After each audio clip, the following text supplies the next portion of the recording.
But I think the development of full artificial intelligence would spell the end of the human race. It's a flying object, and we don't know what it is. I would hope somebody's checking it out. I don't know whether rockets or whatever, but incredibly fast, opposite direction. They were too fast to be an airplane. I'm glad the Pentagon is looking at this, because if it poses a threat, I want them on top of it. Well, the craft generates its own gravitational field. So you said there's lights in the sky? The internet has become the command center for criminals and terrorists. 911, what's your emergency? I need help, please help me! Aliens won't let it happen. You know, that's what we're instructed to say. Roswell, Area 51. Alien kept deep under the ground. 1, 0, 1, 1, 0,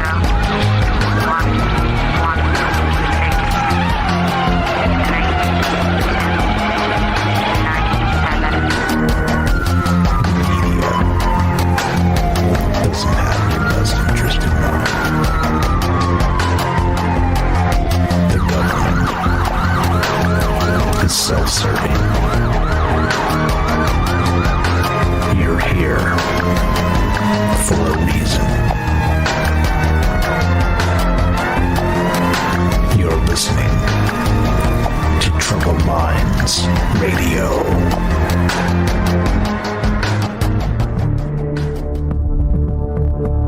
Broadcasting live from a secret bunker just off the extraterrestrial highway. Somewhere in the desert sands outside of Las Vegas. From somewhere in space-time, loosely labeled Generation X on planet Earth.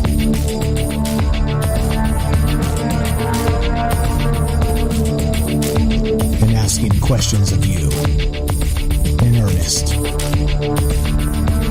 into the digital darkness. Good evening and welcome to Troubled Minds Radio. I'm your host, Michael Strange. I'm here with your co-host, Ash, the reptilian from Mars. And we'd like to say hello to all of you who might also have troubled minds. What's up, guys? It's Wednesday night, and that's one of the nights we get together and talk about all the things we're not allowed to talk about. You know what those things are. Aliens, conspiracy, the paranormal, the government, academia, the 24-hour news cycle, propaganda, and the general feeling that we live in the upside down. This show is live. If you want to be part of the show tonight, the number to call is 702-957-1037. That's 702-957-1037. We are broadcasting live on the Fringe FM. We are streaming live on Facebook, YouTube, and D-Live. We are reading the chat as we go and taking your thoughts on the topic of the night, which we'll get to shortly. But this show is about all those things and more. This show is a long conversation that continues, and as long as God willing, we'll continue tomorrow and the next day as we continue thinking about these things, because they're important. They're important to think about, important to talk about, even if they seem fantastical sometimes.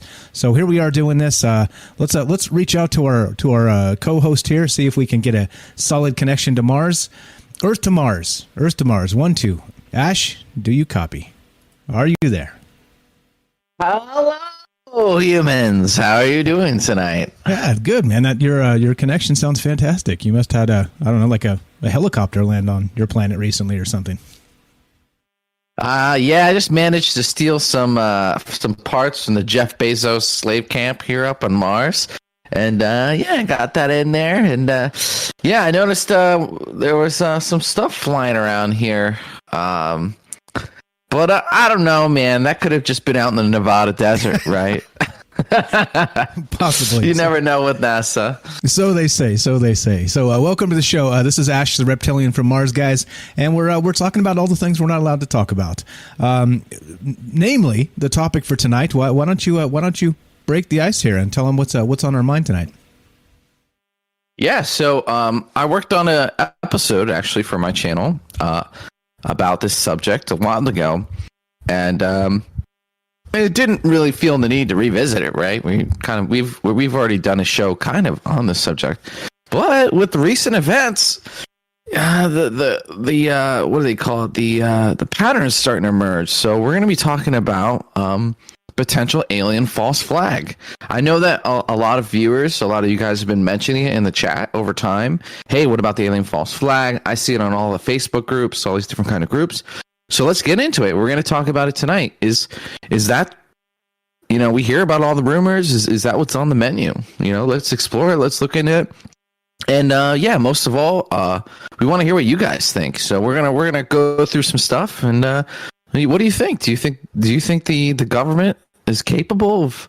I almost trying to say that with a straight face.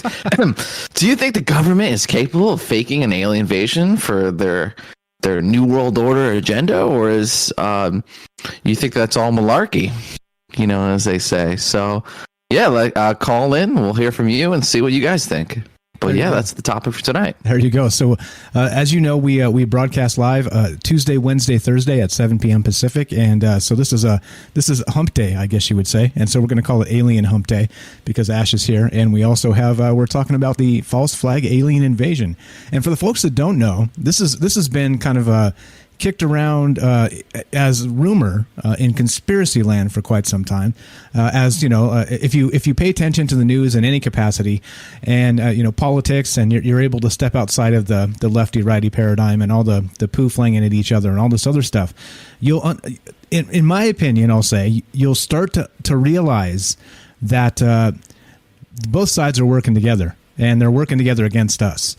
And so it's like a big kabuki theater. They're trying to make it seem like they're doing what's in our best interest. And clearly, I mean, all you have to do is like follow a little bit of it, and that that's not the case at all.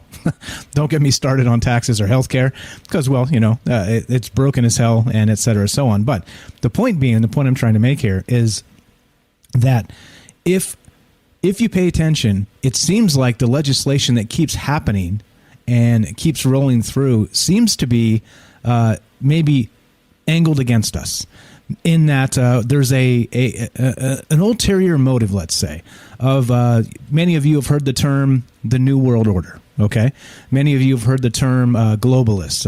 It seems like more and more this is becoming more of the agenda, which means that they're using whatever they can news-wise to chip away at the old school freedoms, which is an interesting concept because, of course, freedom is freedom. It's one of those things you could talk about for months and months and months, debating what that actually means.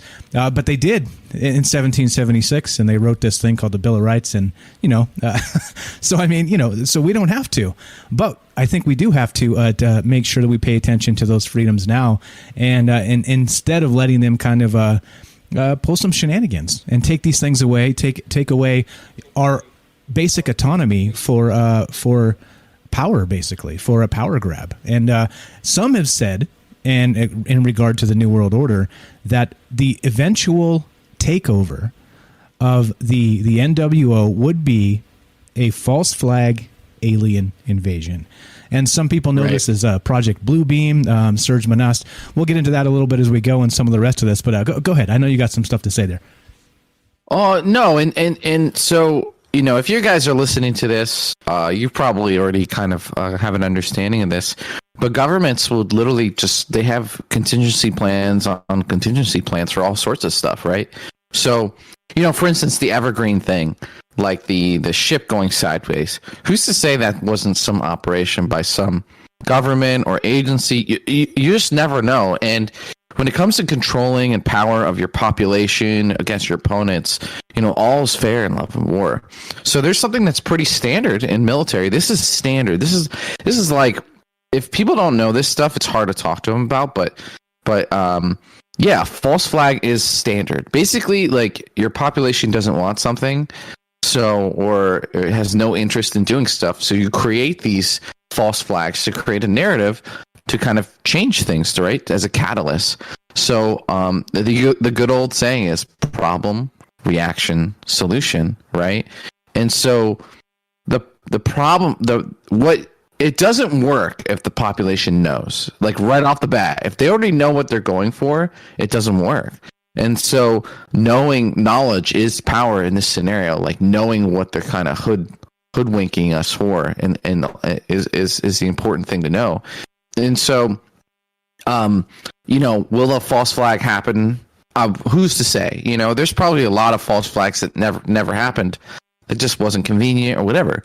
So same thing with this. The more people that knows about this potential thing, the less chance it'll actually happen, because it won't be easy for them to steamroll it. So that's kind of like a little bit of my side quest for tonight. My little side intention is to kind of spread information about this.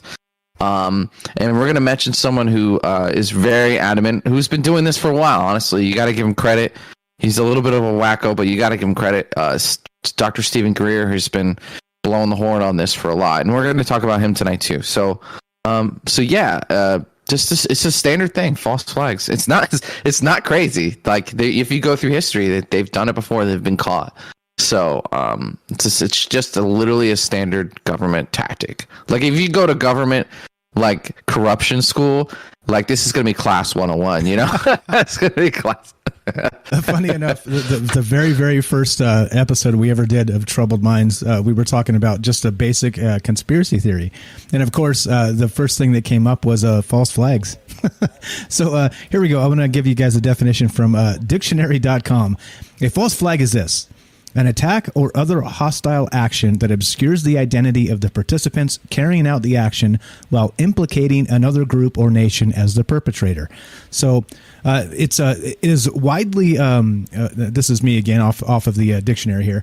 It's widely considered when people say false flag, they tend to think that these things don't happen, right? Like, that an event was staged with the crisis actors and this type of thing. And that's not true at all, in my opinion, at all. A false flag is when something actually does happen. It's like an act that's carried out in a terrorist manner, where people actually die, but it's perpetrated by a government entity or their proxies. And then what they do is they blame it on somebody else so that they can start a war or some other sort of, quote, police action or military action or this sort of thing. So just so we're clear, when some people say false flag, they actually intend to mean that these things are fake and they aren't happening. But that's not true at all. These things do happen, and if something happens in kind of on the world stage regarding false flags, it's about committing some atrocity and then blaming it on somebody else, so you can take action, right? You can go get the bad guys, right? And we've seen this a lot. We've seen a lot of these things with, in particular, the false flag being Gulf of Tonkin with the Vietnam War and some things like this. So there's some famous ones in history that are definitely well covered and proof that the government deals in these sorts of things. Right. And so anyway, yeah, go ahead. No, yeah, and that's really important, guys, is to establish precedent that this is literally a standard thing that happens, and that what's another one I had on the tip of my head? Oh yeah, so we knew that the Japanese were going to attack Pearl Harbor, but we wanted to get in the war, or at least the people in charge wanted to help their allies, but the public didn't want it. Right, so we let it happen, and that came out a long time later. We basically decrypted the Nazis and the Japanese signal. We had been reading their communications for a while, and we knew it was coming, and we let it happen. So, I mean, that's basically the false flag in my opinion. That's kind of like the same thing, right? You let it happen so we can get into the war. We have this tragedy, and now we can rally behind it.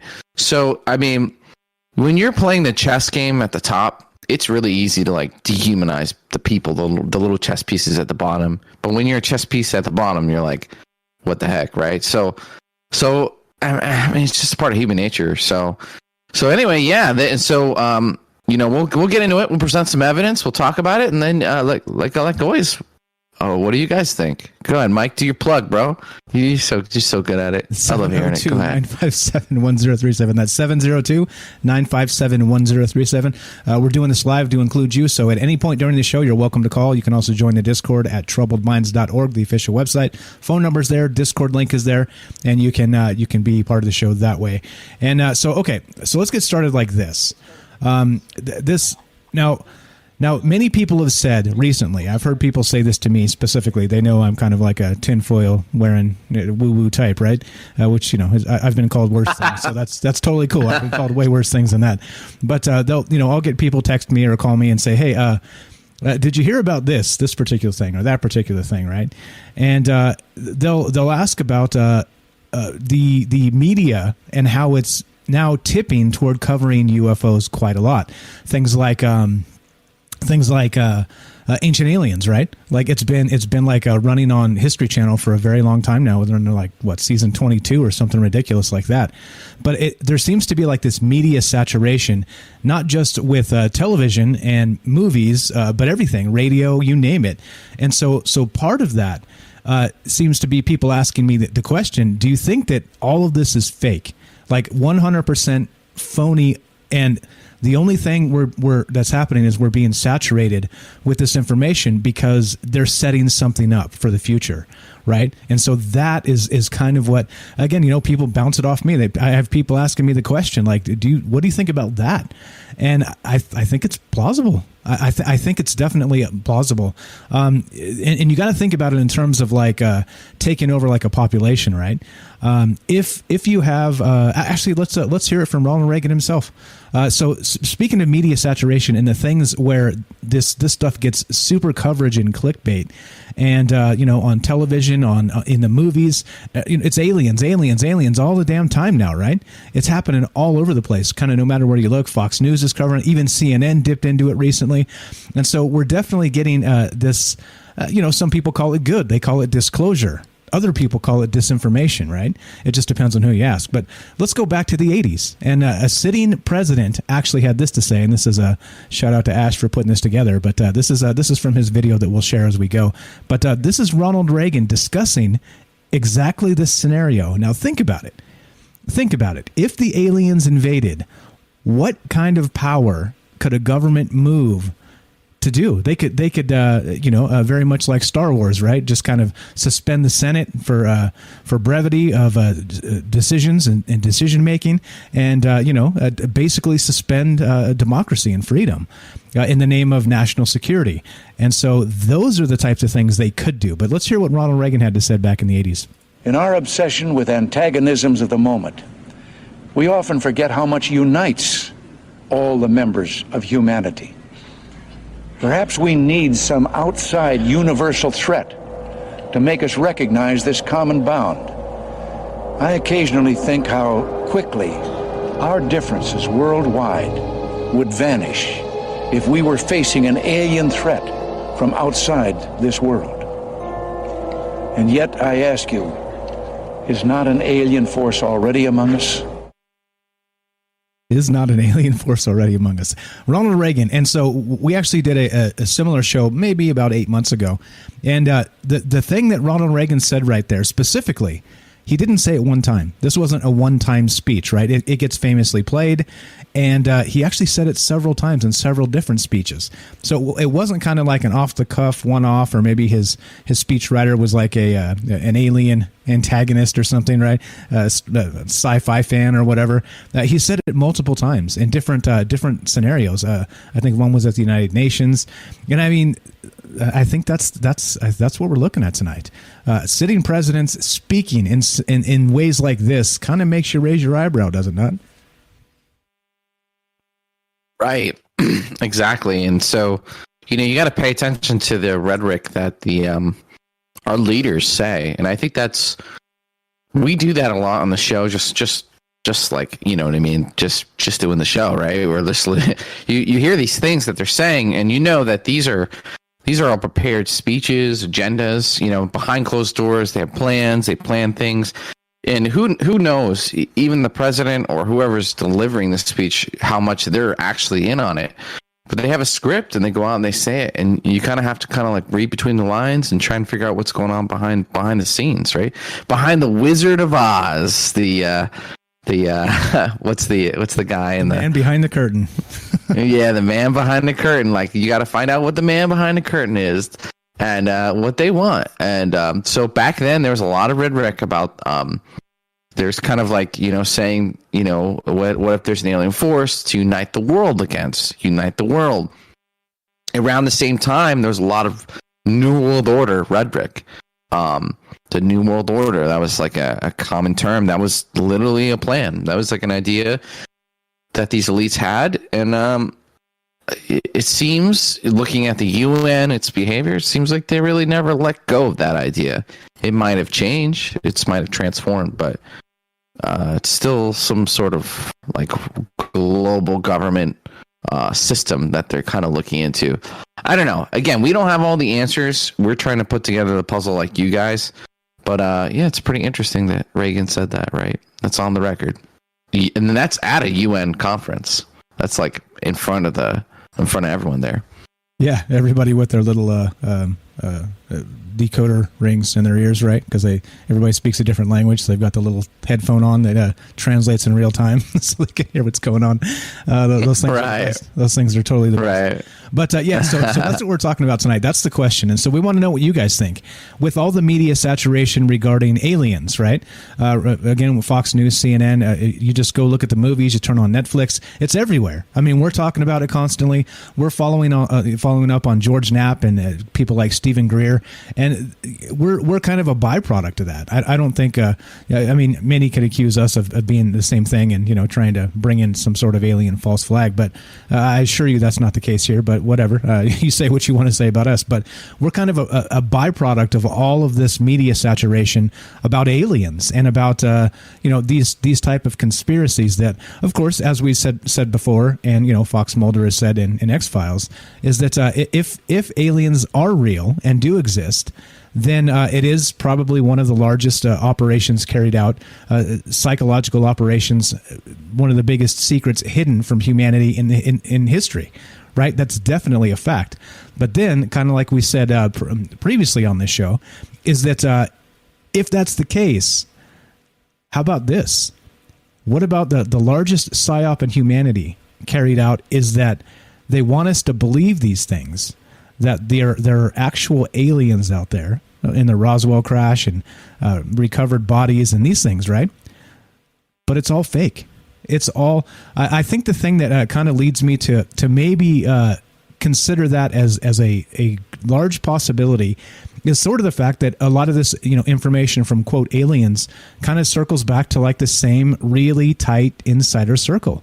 It's like, you can kind of trace back all these stories back to a very tight-knit group of people. I'd say less than 100 people in its entirety. So I think that right there says a lot. We got a minute before a break, Ash. Want to wind that up? Yeah, and that's a good point. It's like there's a wall, guys. There's like, we have to just speculate on all these things because there's a wall between the real information and the not. And there's a part of our government that knows. I mean, there's so many rumors of them dealing with aliens or not or whatever, right? But there's people who sit in rooms and they concoct these plans and they're like tools to be used at different times. So, we're seeing the alien stuff coming out. The government's basically slowly but surely saying it's okay for us to say this. And this is, it's like, I want to be positive. We want to be positive and say like, awesome, they're going to come out with it, but it's right on schedule. We're going to get into it. It's right on schedule. Yes, we are. So we're looking to hear from you guys tonight. What do you think about this false flag alien invasion? Do you think this is possible? Do you think this is real? We're thinking about it. We're talking about it. And so the reason we bring it up is we think it's important. Media saturation about aliens. To what end? Is this the largest false flag setup of all time? That's what we want to know. You want to be part of the show? 702-957-1037. This is Troubled Minds. I'm Mike. This is Ash. Don't go away. More alien invasions and false flags after the break.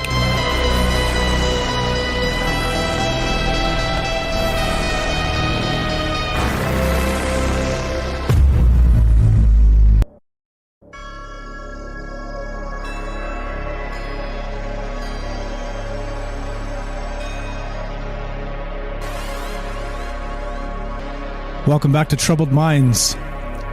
We are streaming live on YouTube, Facebook, and D-Live. We are broadcasting live on the Fringe FM. If you want to be part of the show tonight, the number to call is 702-957-1037. That's 702-957-1037. We are talking about a false flag alien invasion.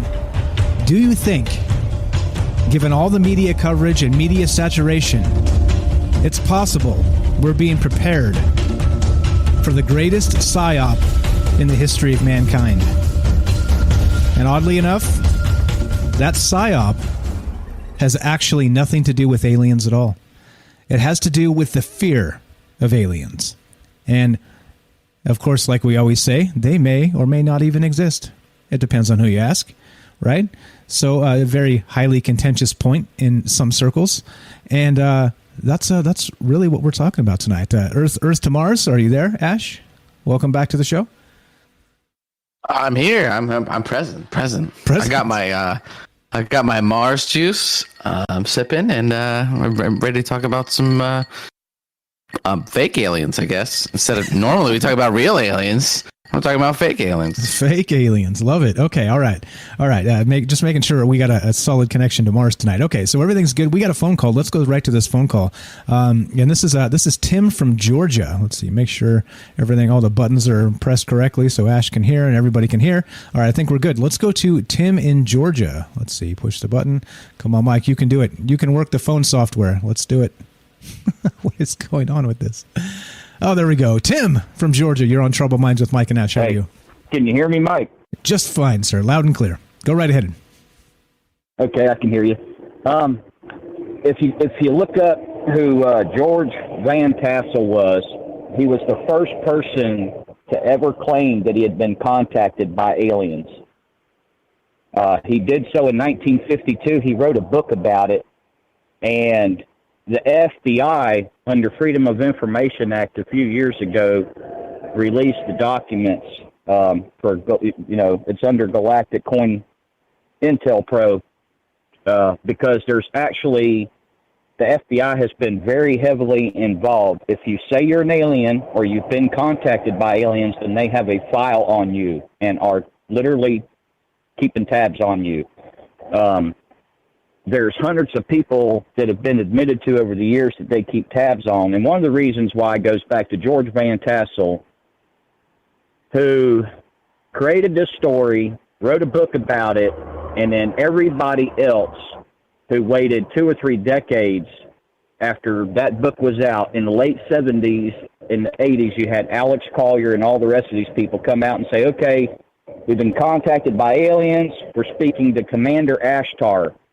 Well, he's hoping the fact that you won't go out there and find out who George Van Tassel was and that he wrote a book, and he was the first person ever to claim that he was contacted by aliens, and specifically by Commander Ashtar, okay? He was the first person to do so. Now, the whole story with Valentin Thor, Congress, and all that stuff does not appear and happen until after this man writes his book. I want everybody to understand that.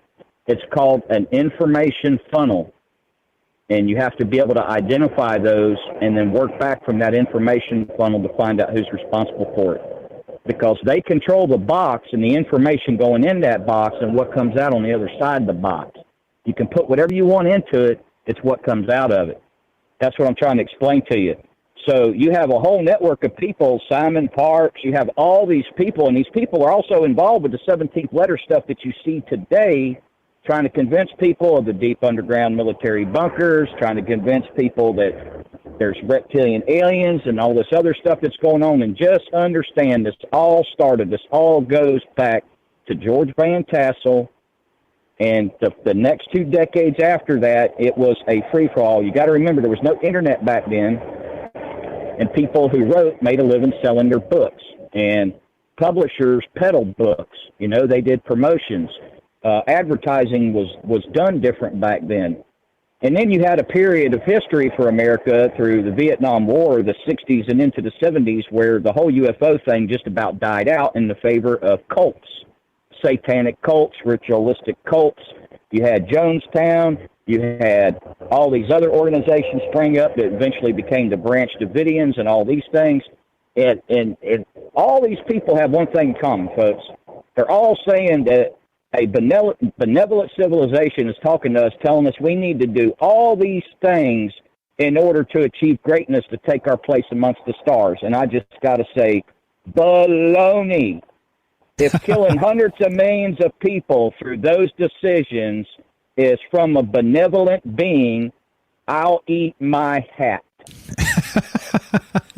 I hope you have Flat a small out. hat. That's the things I got to tell everybody that goes to Contact in the Desert. You wouldn't have a Contact in the Desert if it wasn't for George Van Tassel in 1952. He was the original founder of the meeting place to this day that's Contact in the Desert that they all go to, and they don't even pay homage to George Van Tassel or dedicate it in his honor and everything. And for 20 years, he met there and had UFOologists meeting there all through the 50s and 60s. He died in 1978. I wish he was alive today. He was born in 1910. If he was alive today, he could tell you a lot, because he was there in the early days and watched all these other people come out. And you got to remember, folks, there are such a thing as snake oil salesmen that don't care about what they're selling you. All they care about is the money they're getting from it. Just FYI. So you see it in your TV, your radio, and everything. It's very prevalent. They're trying to push us to this. But what is this benevolent civilization pushing on the world? A one-world government under communism. There you go. There's your connecting dot right there. And 90% of these people involved at the highest levels are all of a certain background with ties to the Middle East, a certain country. Just, in the big Z word, just saying. Hey, Tim. Push on ancient aliens and how they have pushed that and totally, let's ignore real evidence and let's just go by pure BS and conjecture and just make this what we wish and want it to be, and throw any kind of real intelligence out the window in favor of, what's going to get us the highest ratings. And that's where I about quit watching the show because of it. It's just... Yeah, it's how we can reiterate the same thing 10 more times and embellish more conjecture to it to sell it that much harder that we need this one world government because Ashtar, the commander alien, says so. And it all started in 1952. I don't see it. Okay, so you do think that there's a huge psyop going on, and you think that this it is probably coming, this false flag alien invasion. You think this is a real thing? And absolutely it is. Okay, they're going to play this to the hilt, folks. Okay, fantastic stuff. So you actually said you did a show actually just a little bit earlier on this same subject, right? Can you tell us about your show real quick? Yes, I did. Part of it, Tinfoil Timothy, Digital Age. Tinfoil Timothy University on YouTube and on D-Live. Tinfoil Timothy. I've got his link. Take a look. Show's about an hour long. I cover a couple things, but I bring up part of the subject because I can see where it's being pushed every weekend to distract everybody. It's all about the Navy confirming those pyramid UFOs in the photograph. And let me understand. Let me. If you dig in the press articles out there, you will find where every time politicians are in a heated situation, they slam the press with UFOs. Just saying. It's a big distraction that everybody will tune into. And we do. We all do. Even I do. I'll stop what I'm doing. Oh, wait, new UFO sighting? Let me turn that on. It doesn't matter if the world's on fire. And you've got a fantastic point.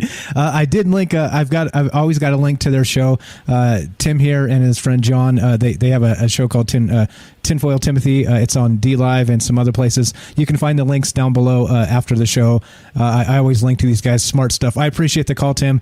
Great takes on this as always, and we'll talk to you soon. Okay, my friend. Thank you, guys, man. You have a good night, Mike. Great show. Thanks a lot, man. You too.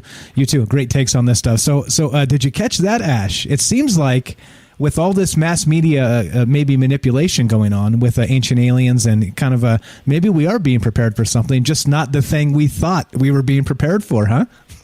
Great call, Tim. Thanks. That was good stuff. Yeah, I mean, Roswell was so long ago. Between now and then, we don't know. You don't know what's real and what isn't. maybe the government met with aliens. Maybe they didn't, man. Maybe the whole thing was all BS from the beginning.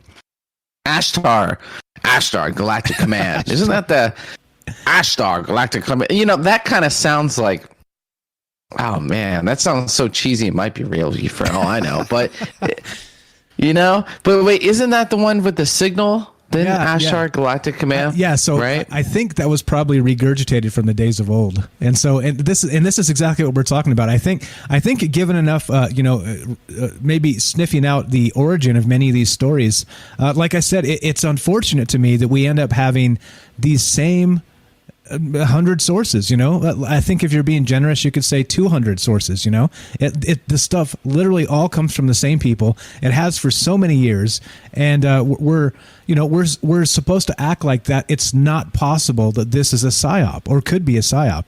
I mean, it seems like a incremental leak of information over time, right? And so, I would include Tom DeLonge and To the Stars and those guys in it too, because they all the sources are all the same. It's crazy. It's crazy to me that maybe the government is really setting us up for that. Sorry, go ahead. No, I mean, and a good point is the government's kept a lid on this pretty successfully for a long time, guys. So why now? And why now? They've kept a lid on it the whole time. Like we do this show every week, and we can confidently say we're not sure. I wouldn't put my money on anything. Don't know. They've done a really good job of keeping a lid on whatever it is, whether they made the whole thing up or maybe this is real, maybe that's real. So why now? What's the advantage to actually coming out with it? And I have a few ideas that are positive. Maybe the government actually needs help. Maybe they need to move some of these things into the mainstream. Maybe it's a distraction. Even if it's just a distraction from something else, as long as that other thing isn't the end of like life as we know it, then that's not even that bad. But yeah. There just seems to be right now with COVID and the alien thing. It's like they have everything ready. They're just throwing everything against the wall and trying to kind of like execute some plans. But previously, before this, it was climate change, and we did a show on that. And that show wasn't about whether climate change is real or not. That wasn't the argument. It was just the fact that the UN literally was using it to like get funding and pass legislation and do things like 100%. Like we proved that on the show. There's article to article, and we could prove that. And then they just gave up on that. And then coronavirus came out, and then pretty much concurrently with that, we're seeing all this stuff. So is there 5 dudes in a room twirling their fingers? Man, I don't know. But I've been hoodwinked enough. I've been pushed around enough, wearing masks and all kinds of stuff long enough that I know something's going on, right? So the radar is going off, and I don't know if it's going off for you guys too, but yeah, that was a great call, by the way. So thanks for calling in, and I'm interested. I should go watch his little episode on the same thing. Yeah, I guess this is a common thing to talk about, right? Like the false flag. It's kind of a big topic. Yeah, they do fine work over there too. So if you guys want to be part of the show, we are talking about the alien invasion, but not the one you think, not the War of the Worlds type that they play on the radio and people jump out the window, which was mostly fake as well, meaning a lie, and they over-exaggerated that entirely. But not that type of alien invasion where the little green men come down in spaceships, but the illusion of such. There was an individual by the name of Serge Monast. He's French Canadian, I believe, and he actually had a theory about this called Project Bluebeam, and it was about a holographic alien invasion. Through holographic technology, they were able to put these things in the sky and convince people that the aliens are attacking, and as a result, they would actually be able to turn it into a power grab. Right? They could suspend all human rights. They could suspend all legislation, all democracy, the world over, and just take over. And it's as simple as that. And because people are afraid, and that's a Project Bluebeam. That's exactly what they were talking about. And I think that this is as pertinent a conversation as any when you talk about the alien agenda, right? Or you talk about ancient aliens and mass media and how it's getting all this coverage now. But anyway, I digress. What we're really doing here is trying to have a conversation with you. What do you guys think about this? Do you think this is real? Do you think this is all the alien stuff is just a bunch of BS, fake stuff to get us thinking one thing, looking the other direction while they run away with the ball and score a touchdown? You tell me. This is Troubled Minds. If you want to be a part of the show, the phone number to call is 702-957-1037. You can click the Discord. The link is at troubledminds.org. The phone number and Discord link are right on top. You can't miss them. You can be on the show either way, and that's what's going on. So Project Bluebeam, Surge Monast, and the rest of this. I don't know. We got some clips to play. Where do you want to go after this, Ash? Well, so there's a few things since I've done that episode I didn't really include in. I just kind of want to mention real quick, just kind of some of the blips that kind of triggered me personally for like, maybe it is happening, right? So we could talk about some of the news articles, right? Like, so we had the UFO Pentagon footage, and that's mentioned in there. But one thing I didn't mention is Space Force, right? Like, they kind of, did you notice they released Space Force? They did Space Force, but it immediately released like a Netflix documentary making fun of it. A Netflix show making fun of Space Force, and yeah, Space Force was kind of like a joke. And I just adamantly believe, if you look at the government spending, the government has spent trillions of dollars on military, and if the American people really sat down and thought about it, they would be pretty pissed. And the day before 9/11. I don't know what I can't say. The Pentagon admitted they lost $2.3 trillion. They lost it. And then the next day, boom, that event happened and no one talked about it. And that money has been flowing. It's been pretty much robbed from the public. And they just need a new bad guy all the time, a new bad guy to fight.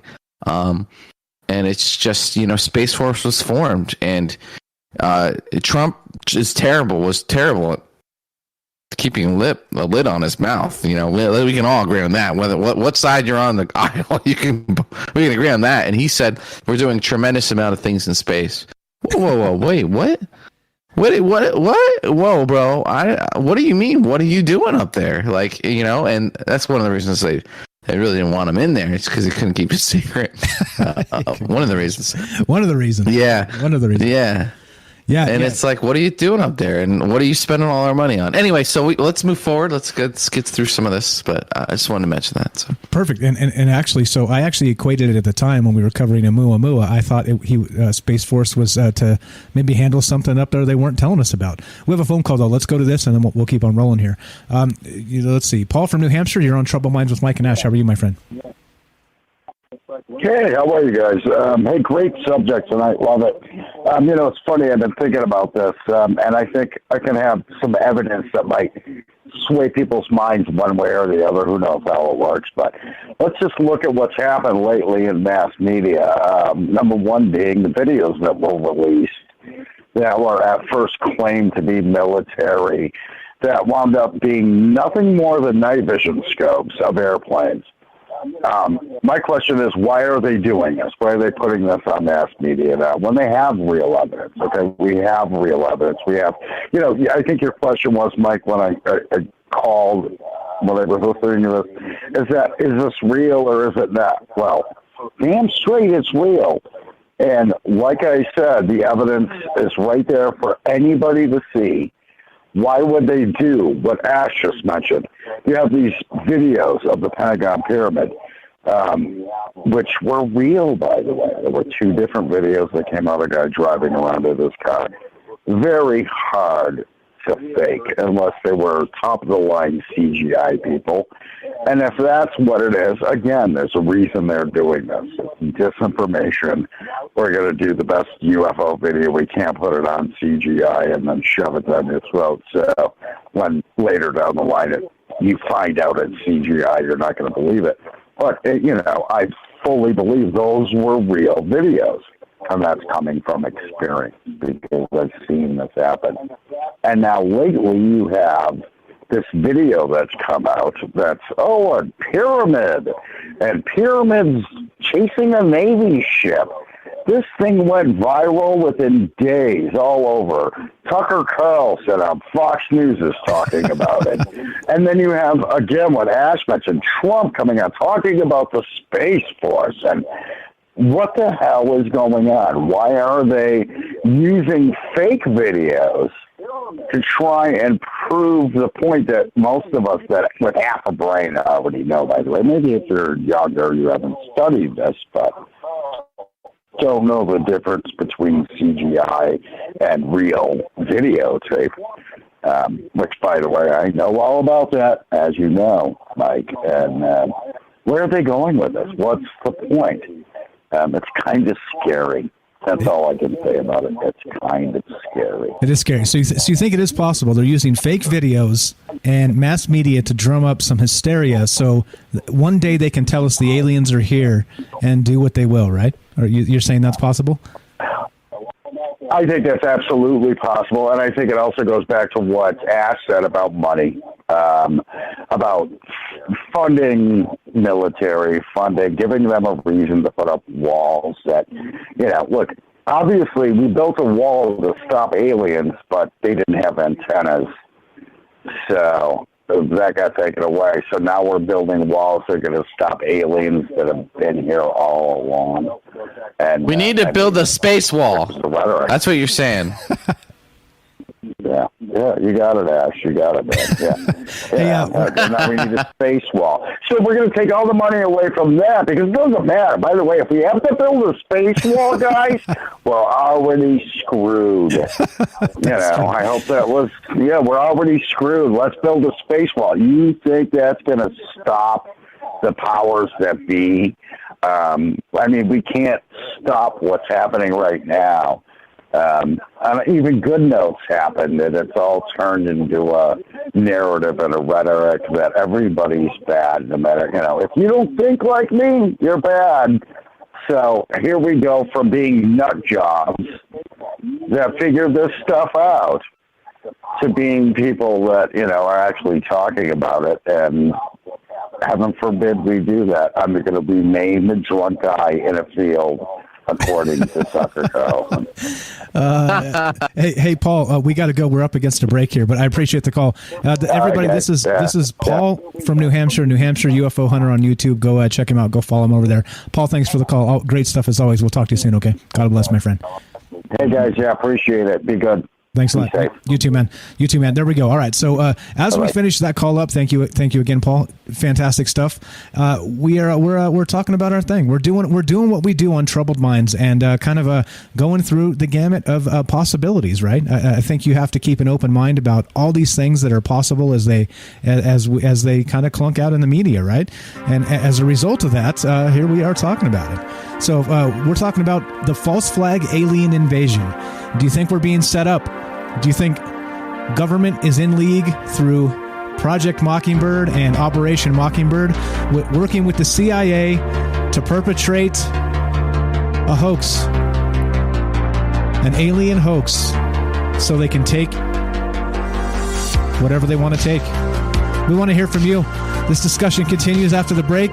This is Troubled Minds. I'm Mike. This is Ash. If you want to be part of the show, 702-957-1037. Don't go anywhere. More coming up.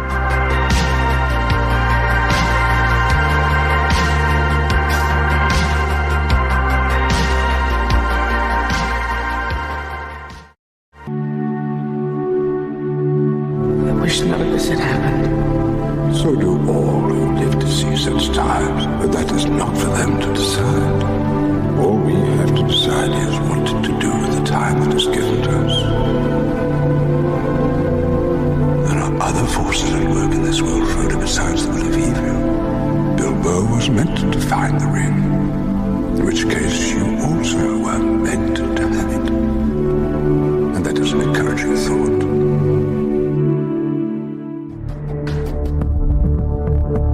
Broadcasting live from a secret bunker just off the extraterrestrial highway. Somewhere in the desert sands outside of Las Vegas. From somewhere in space-time, loosely labeled Generation X on planet Earth.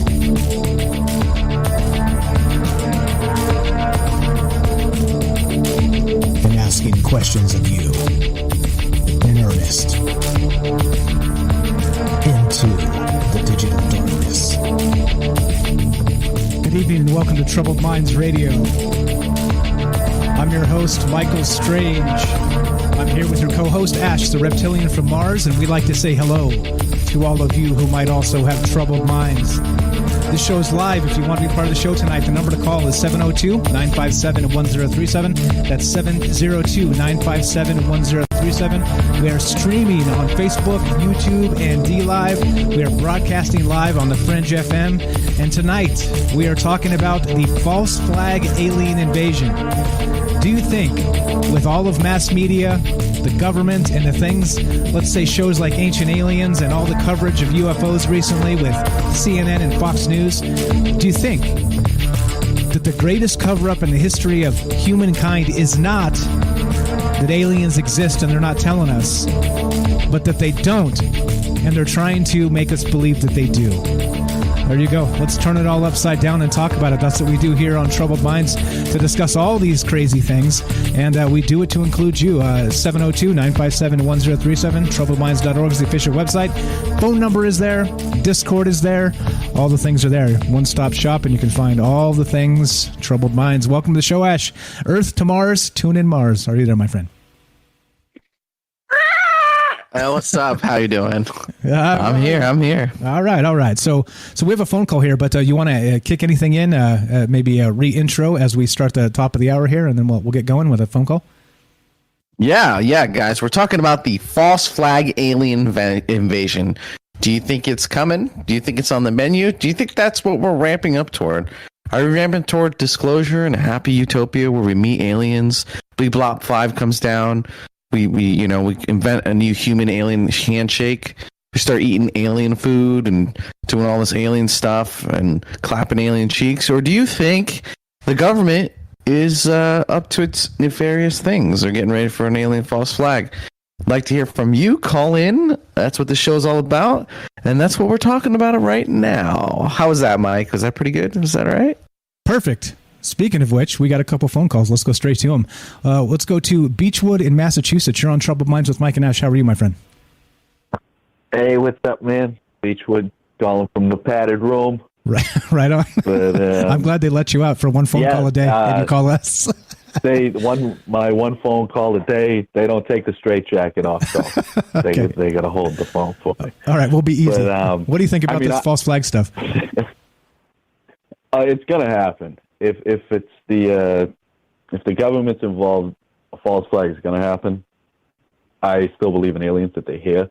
But even if they were here and they were to disclose it, it would be manipulated in some sort of a false flag, because that's just what the government does. They have a history of doing it. And what I really want, what it makes me really look into and wonder is how much control the government has over the media and censorship. And we know it's quite a bit, but how much actually, and when I do research and I try to backtrack, on the internet, you come back to the same small group of people that kind of run stuff. And it's just very interesting. But the fact of putting a false flag out there, the media, they're about ratings, making money, getting people to watch. Yeah, they like people to control people, but I feel they're saying is you got to give the people what they want, but never keep them satisfied. So if aliens becomes trendy, they may just feed people little bits of aliens enough that they get what they want, but they'll never be fully satisfied. So it keeps them intrigued. When people become fully satisfied, they get bored. It doesn't last long, and then they strive to figure things out. It's a very strong drive in humans to try to figure stuff out. But if there was a false flag, if you could achieve actually pulling off a false flag, that there was a fake alien invasion, that that's the big initial step. And then once you get there, I mean, you'd be only limited by your imagination, I guess.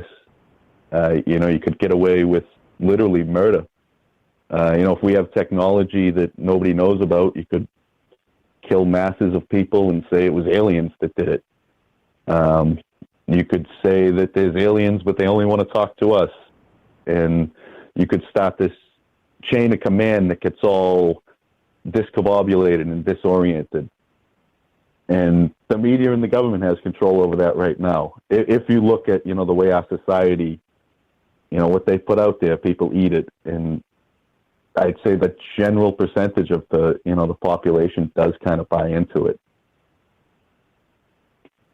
Okay, good stuff. So, like us, you believe this is probably happening. It's already in motion, and you believe that the media is in on this some way.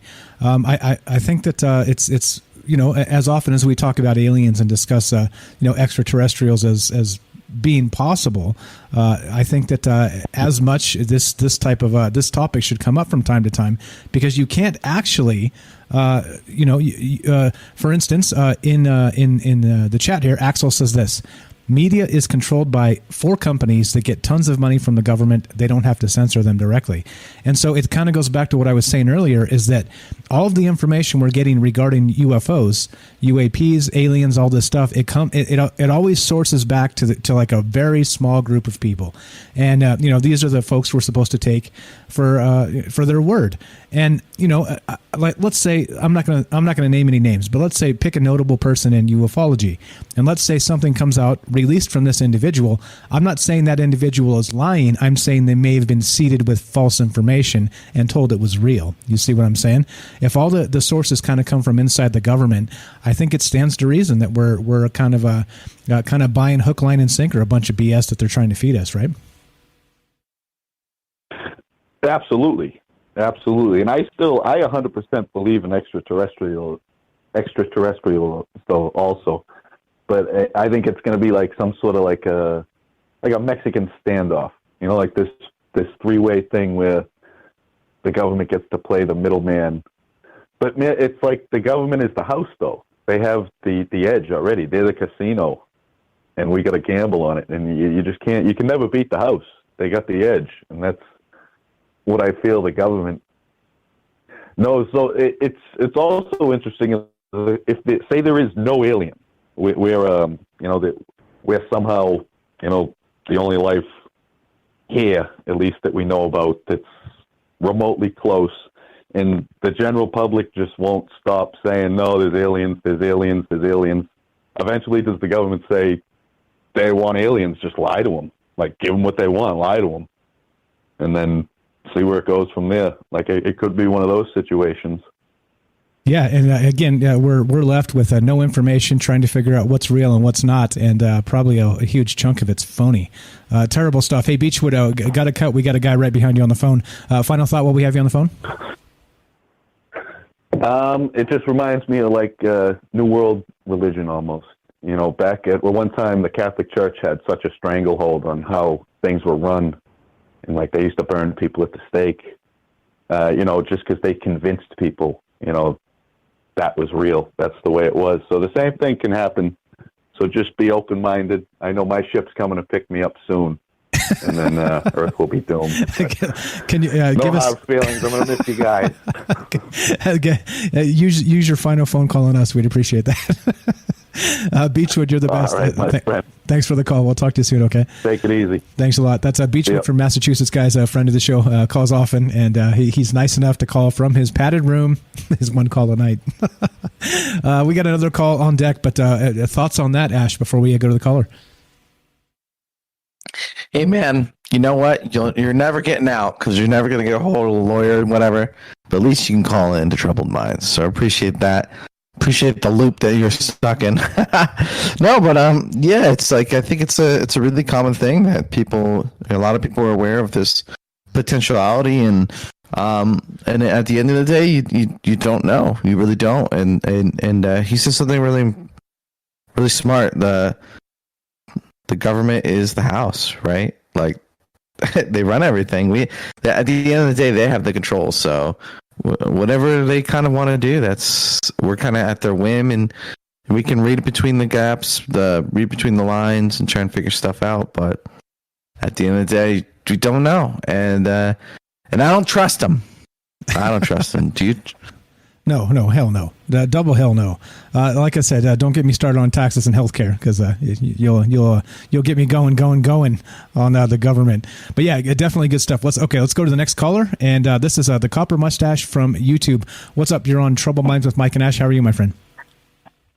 Hey, Stranger Danger, my favorite Martian. What's going on? What's happening? Yo. Right. So my thing is, I always like try to apply some history towards you guys' awesome shows. And so let's take a look at what happened back in the 70s and 80s, and that was a major false flag, in my opinion, and that was the strategic, it was called SDI, I believe, Strategic Defense Initiative, and that was by Reagan. It was also called Star Wars, right? So he came out and said, we're going to have a screen that will protect the United States from any kind of ballistic missile and whatever. And then all of a sudden, what do we have happen? The collapse of the Soviet Union. Now, prior to that, we had the moon program with NASA, and then nothing happened. I mean, nothing happened with NASA, speak of it all. So how did we go from nothing being happened to an obsolete moon program to being able to defend the United States against any kind of ballistic missile that covered the United States? Either Reagan was a major card player and was really good at a bluff, or that was a red flag. Right. So SDI, Strategic Defense Initiative, that was Star Wars back in the 80s. And if think about that, you've got a fantastic point. If in the 80s that was possible, and he was trying to put that up in space, then our level of advancement is unbelievable since then. I mean, that was like 1985, right? 1984. I mean, that was a damn long time ago. Right around the 80s, but we didn't do anything with NASA after those. The last, I think Apollo 14 was the last one that went to the moon. And by that time, it was pretty much, okay, there's dust up there, not much else going on. So that meant that they somehow spent the last whatever years doing something really, really secretive, or Reagan was just bluffing. Now, let me ask you a question today. Do we have those capabilities of shooting anything down now in space? Yeah, hell yeah. Nobody said anything about it. Yeah, hell yeah, man. There is no SDI. Yeah, no, well, exactly. They just renamed it, right? So as everything, they renamed. Well, yeah, of course. There's killer satellites up there. Mm-hmm. I think for absolute certain. But the thing is, what are they called, right? Like, what are the actual official names of these things? That's the reason they changed the names in these government programs to throw off the Freedom of Information Act requests, right? They shut it down, and then they change the name, and they completely, one department is completely just caved in and forgotten about, and they rebuild it under a different name, and they can close the books on one, open them in another way, and then it takes people that are actually trying to go through the government red tape an unbelievable amount of time to catch up, right? And so you rely on people who are leaking information to actually file FOIAs to get at this. It's a game they play. So yeah, I think for sure, 100%, the things you're saying exist and they're up there. I think for sure. What they're called, in what capacity, how many, who the hell knows? But a good point, man. I think that looking at how the technology is or isn't, and then looking at some of the information too. So what about Space Force then? What do you think about that? Well, yeah, exactly. So here's the deal. If we go back again to the Reagan administration, they said, okay, this is something we definitely have. But they never came out and did anything or said anything to prove it. So were they lying back then or not? And then all of a sudden you got Space Force. And you got to take Trump with a grain of salt. Whenever he says, we have a bunch of stuff going on in space. So, of course, he's saying that. We got a bunch of stuff going on all over the place. But, I mean, he was never one to tell exactly what was going on. But nobody knows exactly. The only time in history that I know of that somebody actually came out and said, this is what we're doing in space, and we have this program, was Reagan. But there has never been a proof to the public, and admitted by the government that they actually have such a device or devices. I see. So why they stop telling us things? Yeah, exactly. And why they stop leaking and all these other things. Who knows? Who knows, man? Like they use it against each other politically, so they leak selectively. I mean, this stuff has been going on forever. So it's all great points, man. It's all great points. So do you think in the end of this, what we're talking about, do you think it's possible that they're setting us up with this mass media blitz for an actual fake alien invasion? I think this is what I'm saying is, and I told you this a long time ago, that I actually saw a UFO, unidentified flying object. Was it alien? I can't prove it. I have no idea. Maybe it was, maybe it wasn't. Maybe it was something that we had created. There's been a lot of stuff that has happened between World War II and now that has been amazing. We have seen so many amazing things happen, right? Through space and flight and technology. We think about it, how short of a span has it been from the Wright brothers till we went up and saw Ash up in Mars. Very, very, very, very, very short period of time, right? Very short period of time. So it could be anything. But most likely, I'm thinking it's more likely it's us than something else. Okay. But on the other hand, you have all the ancient alien type stuff, which you cannot say no to. Stuff just doesn't make any sense, right? Even if you take the Library of Alexandria, when it got ransacked, it had every knowledge in the world to it, and none of it ever showed up. So what happened to that? That's a good question. So, yep. That's a good there's question. there's a lot of history behind all this, is what I'm trying to point. But especially now, in current day age, between World War II and now, I mean, there's been a lot of stuff going on. A lot of stuff. And we have no idea how advanced we really are. And that's the scary thing. We don't know how advanced we really are. Yeah, exactly. Well, because they don't tell us. Yeah, they don't tell us. Okay. We don't know, right? We don't know exactly. All those things, like we said the other night, right? When we first saw those pictures from Corbel, hey, why are the guys going up there with their iPhones? Don't they have their pictures in that to show us? Yeah. You know, it doesn't make sense. Nothing makes sense. So obviously we're way ahead of things. That could be just practicing. You know, those things could have been out there purposely to see how they could deal with the current, our current military threats. Right. Yeah. Makes sense to me, man. Makes sense.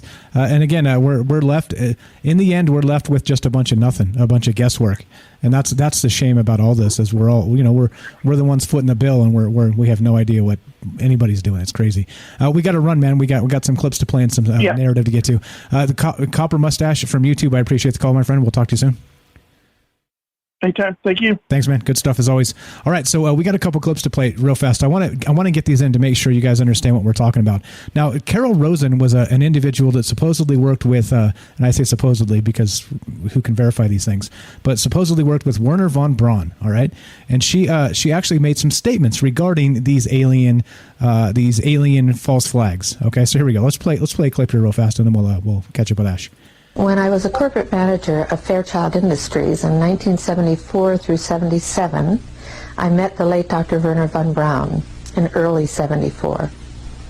At that time, von Braun was dying of cancer, but he assured me that he would live a few more years in order to tell me about the game that was being played, that game being the effort to weaponize space, to control the Earth from space and space itself.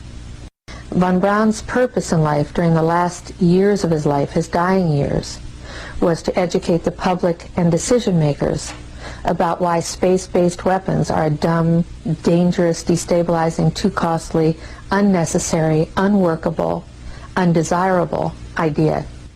The strategy that Werner von Braun taught me was that first the Russians are going to be considered to be the enemy. In fact, when I met him in '74, they were the enemy, the identified enemy.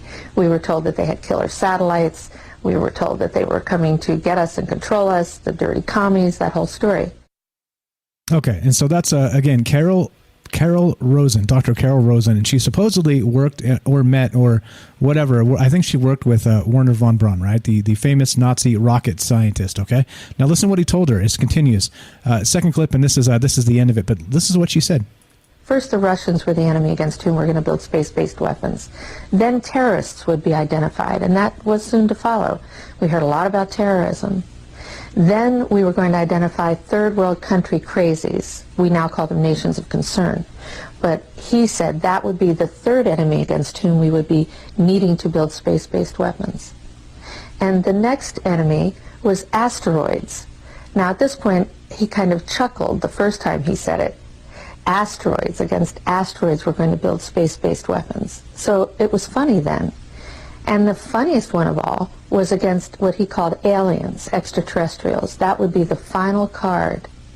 And over and over and over during the 4 years that I knew him and was giving his speeches for him, he would bring up that last card. And remember, Carol, the last card is the alien card. We're going to have to build space-based weapons against aliens. And all of it, he said, is a lie. All of it is a lie. This is information come from Carol Rosen, that supposedly worked with Werner von Braun, the famous or infamous Nazi rocket scientist who came to work for the Americans after World War II. Crazy stuff. What do you think about that stuff, Ash? What the heck? You know, I mentioned earlier, it's kind of right on schedule. And I have some, I run a YouTube channel, Ash the Reptilian from Mars. Got to plug real quick. But I have an episode on this, false flag alien invasion. And there's like I probably only got half the stuff I wanted to get in there, but it's a good run through.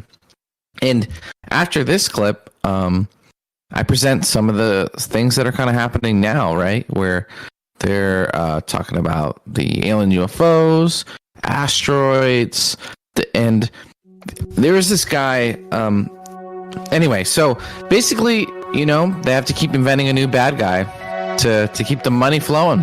And the ultimate bad guy is the guy from space. You can't validate it. The boogeyman. The boogeyman from the sky. the boogeyman in the sky. Very, very nice wrap up there. That was very pro. You're listening to Troubled Minds. I'm Michael Strange. This is Ash. We're talking about the false flag alien invasion. Do you think we're being set up for a bunch of stuff that's not true whatsoever? Looking to hear from you. 702-957-1037. TroubledMinds.org. Don't go anywhere. More after the break.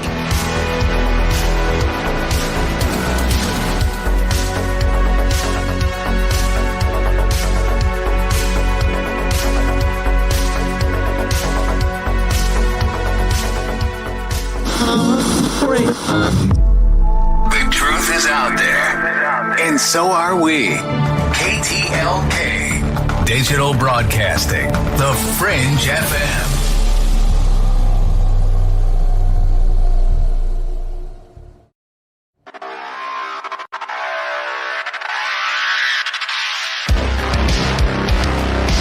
Welcome back to Troubled Minds. I'm Michael Strange. I'm here with Ash, the Reptilian from Mars, your co-host. We are streaming on Facebook, YouTube, and D-Live. We are broadcasting live on the Fringe FM. Tonight, we're talking about mass media, UFOs, and is it possible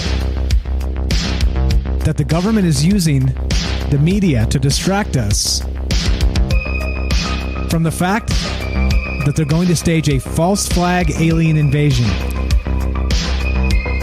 I know, mind-blowing stuff. That's what we're here talking about. If you want to be part of the show, the number to call, 702-957-1037. That's 702-957-1037.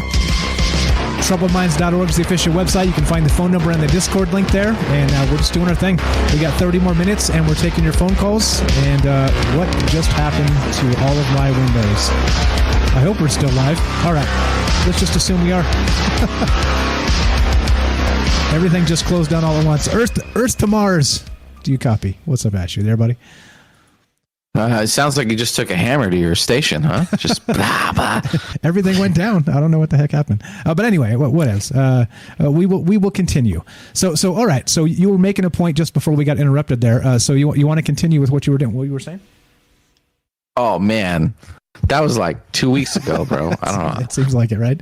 All right. We'll get us back on track. I have no idea what I was talking about. So don't listen to that guy anyway. Carol Rosen. Past me. Don't listen. Yeah. Carol Rosen. That's where we were at. We played those clips, and she was talking about the false flag from Werner von Braun, the infamous Nazi rocket scientist, who said that first it would be it would be the Russians that we would be building space weapons against, and then it would be the terrorists, and then it would be asteroids of all funny things, and then it would be space aliens.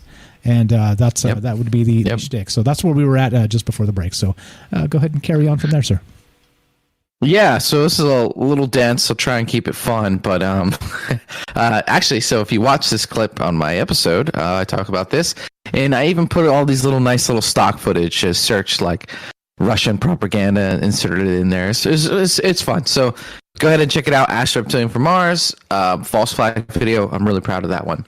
But so yeah, and they go through all these potential enemies. Got to keep the money flowing, the military budget. Now, von Braun, he came out off of the Project Paperclip, right? He was once we defeated the Nazis, we absorbed all these German scientists. Because let's be honest, the German scientists and engineers were ahead of us at the time. So there was a scramble for their talent. If we didn't take them, the Russians would. And we couldn't let those dang commies get a hold of them. So if anyone was in a room twiddling their fingers, it was this guy. And so and he foretold of basically kind of this, what it would play out as. They came up with these imaginary bad guys for a while. And there was a guy, I forget who he was, an intelligence officer or something, and he said that right before 9 and 2 numbers, well, 1 number twice, he got a report on his desk that said that they were going to invade like 7 countries in 5 years. And we literally went through all of those countries. So it's hard to like. I was literally on Facebook just for fun. I was like, oh, we're going to invade Syria next year just for fun.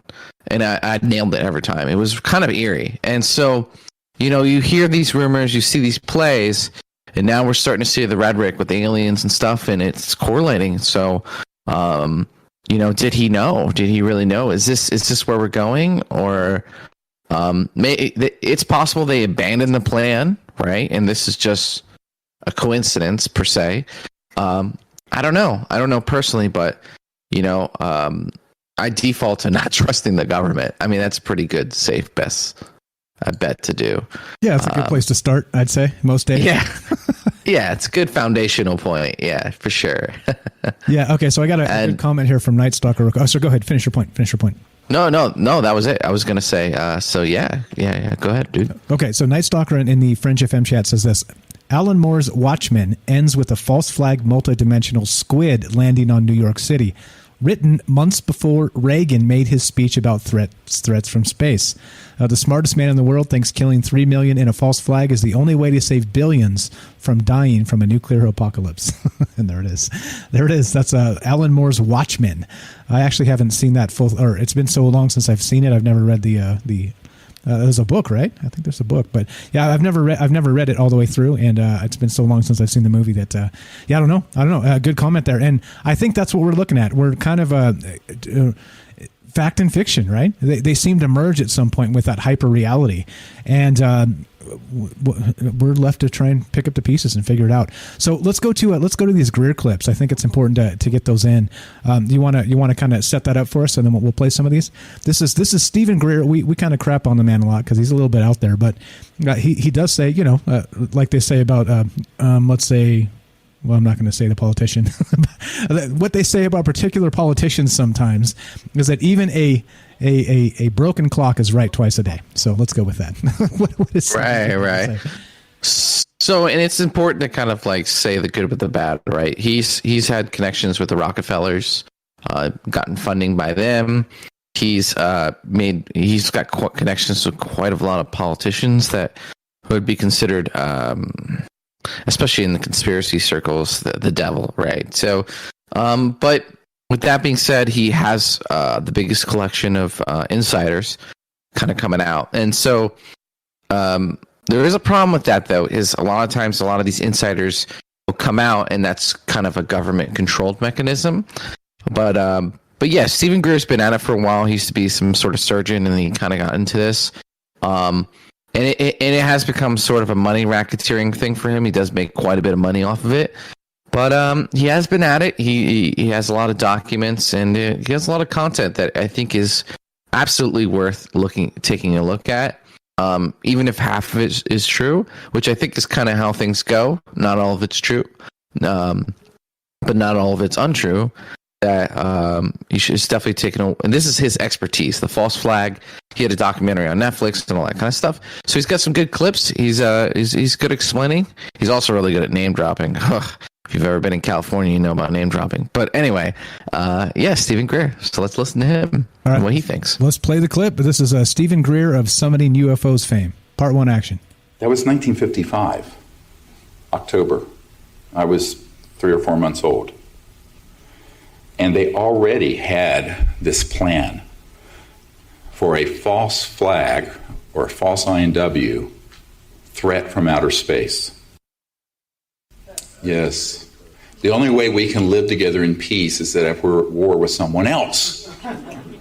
But we have something here that is what is called an acculturation process, where over many decades there have been leaders that have been convinced that we have a threat and that the solution to that threat or incursion from other civilizations is to militarize the relationship. Now, interestingly, the same people who benefit from, say, hoaxing the Gulf of Tonkin event in Vietnam, which stampeded President Johnson into escalating Vietnam into the quagmire it became, that cost trillions of dollars and hundreds of millions of lives, if you count Vietnamese and Southeast Asians as living humans, which they are, or the famous weapons of mass destruction that Saddam Hussein had, which were to justify us going into Iraq, which gave us ISIS. It's all hoaxed.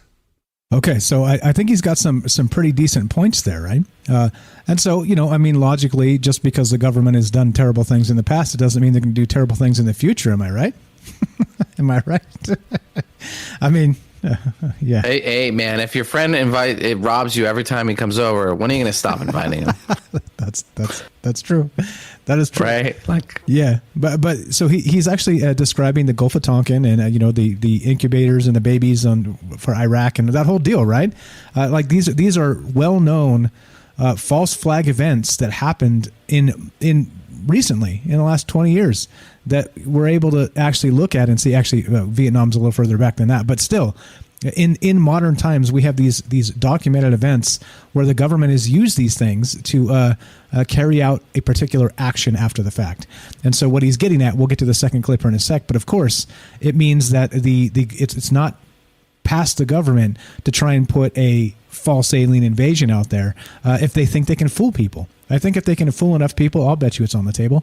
I'll bet you that document has crossed somebody's desk at somewhere in the Pentagon, Hello? Absolutely. Okay. Yeah, absolutely. Sorry. Yeah, no, that's a good point. It's like, we see these documents that come out, and a lot of these plans don't see the light of day, right? They're just theories, but they're tools. I mean, you kind of want your government to like have plans and thinks of things, but I don't think morally these plans would be aligned with what the average citizen wants, and that's kind of the idea. It's like the average citizen doesn't want to lose their freedoms. They don't want things imposed. They don't want to change. And these false flags are catalysts for change. That's the whole idea. And with something like that, a global threat, you can do a lot of change. I'm doing air quotes. And So yeah, and there's Stephen Greer. Like I said, like we said, is a lot of people coming forward.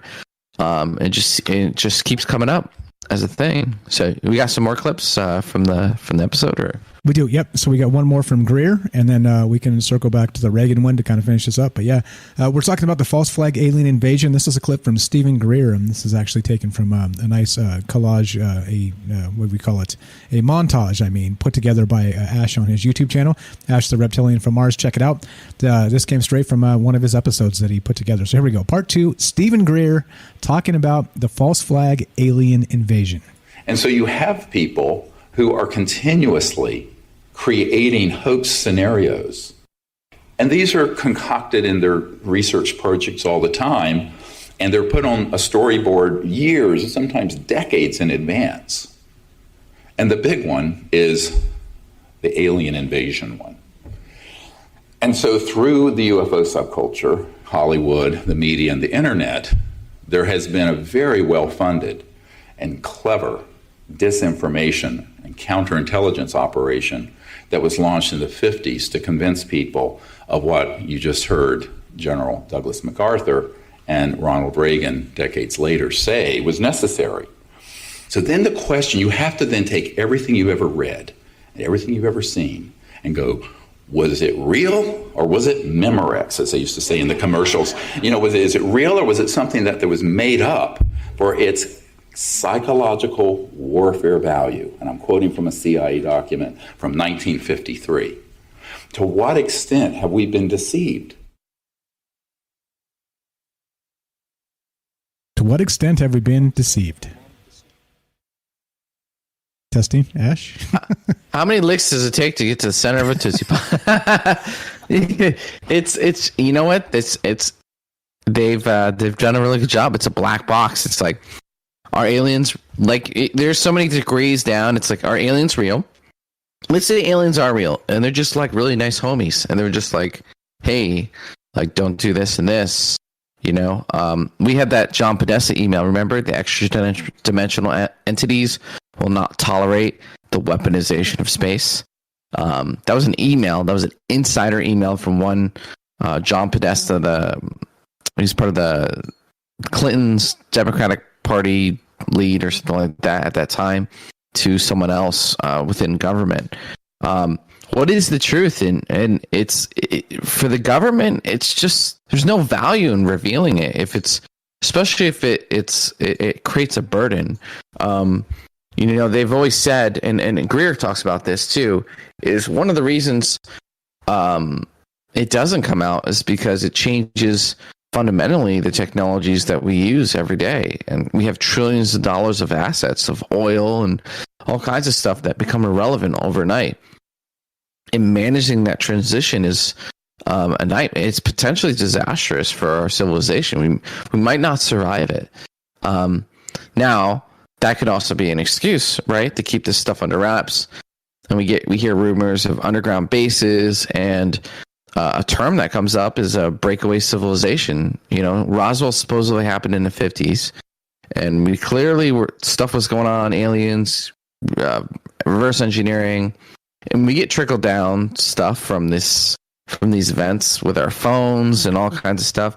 But what do they have? What kind of stuff are they doing? How do we transition to merge those two together? And maybe the plan is the false flag to kind of get things moving. But I don't know, man. It's based on lies, and I get a little pessimistic because a lot of people aren't mature enough to handle these kind of things. Like, the public isn't mature to handle some of these problems. Like the way we're destroying the earth is pretty detrimental, but no one's willing to make any real changes. And so, what do our leaders do at that point? And I sort of empathize at that level a little bit. But at the same time, it's like, you can't believe anything they say. Like, anything they do, they say they could be doing it for good, and you don't know, right? It could just be all moving toward this Hunger Games kind of future where they have all the power and we're just like peasants in the fields. You don't know, and that's the tough part. And that brings us back to that one telepathy, right? Remember that we had that where the aliens supposedly contacted people and said that we need telepathy so we can read each other's minds, so we can actually trust each other, and that's the main thing holding us back. I mean, maybe they're right. I don't know. Maybe, but it's tough. It's tough. But at the end of the day, it's like, what do you guys think? Do you guys think, like we've been saying, do you think this is on the menu? Do you think this is coming? Do you think, what are we building toward? We got the UFO videos, the gun camera footage. We got all this stuff coming out. The freaking pyramids that came out. The Navy acknowledged these things. The Pentagon confirmed them. I mean, it's starting to ramp up. It's on Fox News, Tucker Carlson. That's like one of the biggest mainstream avenues there. And it's gaining critical mass. Like, it's getting to that point where, you can't ignore it. And scientists are starting to talk about it. All the podcasts are starting to talk about it. There's intellectual podcasts where they talk about science, and they're starting to, like, every single one of them, they're bringing this topic up because now it's mainstream. So you're seeing it bleed into the culture at this level. And, are we being prepped for disclosure, utopian future? Or are we being prepped for, some sort of false flag, New World Order, dystopian future? At the end of the day, I don't think any of us have the answer. Maybe Warner Brown did, but he ain't around no more. Yeah. So, and again, so a lot of this traces back to the same sources too. So I really doubt, kind of like he had cancer at the time and he was trolling, but who knows about his source though? Maybe his source is making stuff up that he didn't say. I think that's probably part of the issue here when we're dealing with this stuff is everything kind of goes back to a particular source, and we're left fumbling trying to figure it out. We got another call here. We're going to go to this, and then we'll keep on rolling. I got a few minutes left in the show, guys. If you want to be part of the show, 702-957-1037. We got top of the hour. We'll finish here on Fringe, and we'll go one more hour on YouTube, D Live, and Facebook. Let's go to this phone call, and let's finish this sucker up. Let's do it. You are on, let's see, it's still screening. I think we're going to go straight to it. Can we do it? There we go. You're on Trouble Minds with Mike and Ash. This is MJ, right? Yeah, it's MJ. What's up, my friend? What's on your mind? I almost want to call in. I get frustrated when I hear you guys. First off, there's no alien invasion. All right. False flag. Not happening. President Trump is right. There's an immense amount of stuff going up in the skies that nobody knows about. We're at least 100 years ahead in technology. I've seen all this stuff. I've seen portals open up. They have a portable device that can open a portal up, or a Stargate as we call them. I've seen all that stuff.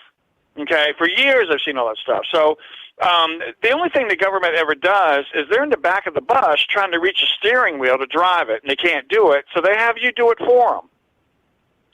So y'all follow along, or everybody out there listening, you get scared because of COVID, panic buying. If we had the panic bought, we wouldn't be in the same position we're in now, because no one would have reacted because they were on to them already. That didn't happen. They panic bought. Okay? I worked in an office in Phoenix, Arizona for about 6 years, and it was a mortgage company. We had our parent company was International Mortgage Company. I had a dream on a Friday night, went to bed, had a dream. Our manager was handing bottles of alcohol out to everybody. Some people were taking a shot, and some people were just saying no. Okay? Come Monday morning, and I had the dream where, and it was based in New York. New York went like cloudy, like ash from a volcano, and it just covered the planet. It was an international mortgage company. They went belly up overnight, and that's what that meant. Okay? Monday morning we get there, we find out about it, and the alcohol was the Kool-Aid. I'm going to give you this, and you believe me. I'm going to tell you whatever, and you believe me. And some people are like, no, something's going on. And that's exactly what's going on with anything they ever do, is they're feeding you alcohol. How much do you want to be deceived? Do you want to believe it? Do you want to find the truth? Or you just kind of want to go along because it's just too much for you, too much effort to find out what's really going on? Most people are going to take the Kool-Aid. They're just going to go along, and it's not even a sense of trusting. They basically don't care. They don't care. Or it's just too much for them to have to deal with. I was put in a position to where I've seen a ton of shit. I mean, I have a mini-series in me. And if some of the people out there, like that Scully guy last night, North Carolina, he saw that red orb and all that stuff going on, he's seen some real shit. That's going on. Hey, language, sir. It's language. real. And Radio, language, man. Come on, you're killing me. You're killing me. Oh. Crap is the official radio word. Oh. All right, go ahead. All right, anyways, he saw the real thing. So he's seeing some stuff. He's seeing interdimensional stuff that's actually going on. Okay? I've seen stargates open up. I've seen him use them. And one of the places out in the desert I'd go, and I'd be out in my pickup truck. Just I'd go out and just kind of pick a spot, park, watch.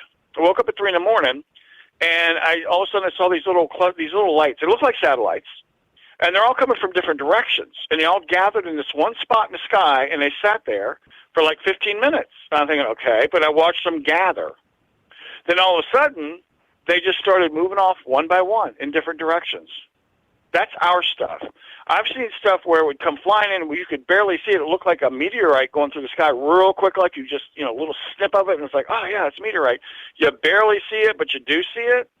You'd see that, a little dim dot of light, white light, but it's dim, come flying in, and it's like splashdown. It hit the atmosphere, whatever, 60 miles up or whatever, I don't know, threw out a major bright light, dimmed it down, and then it just sort of moved off like a satellite. So our technology is out there. It's way beyond what we could ever imagine what it might be.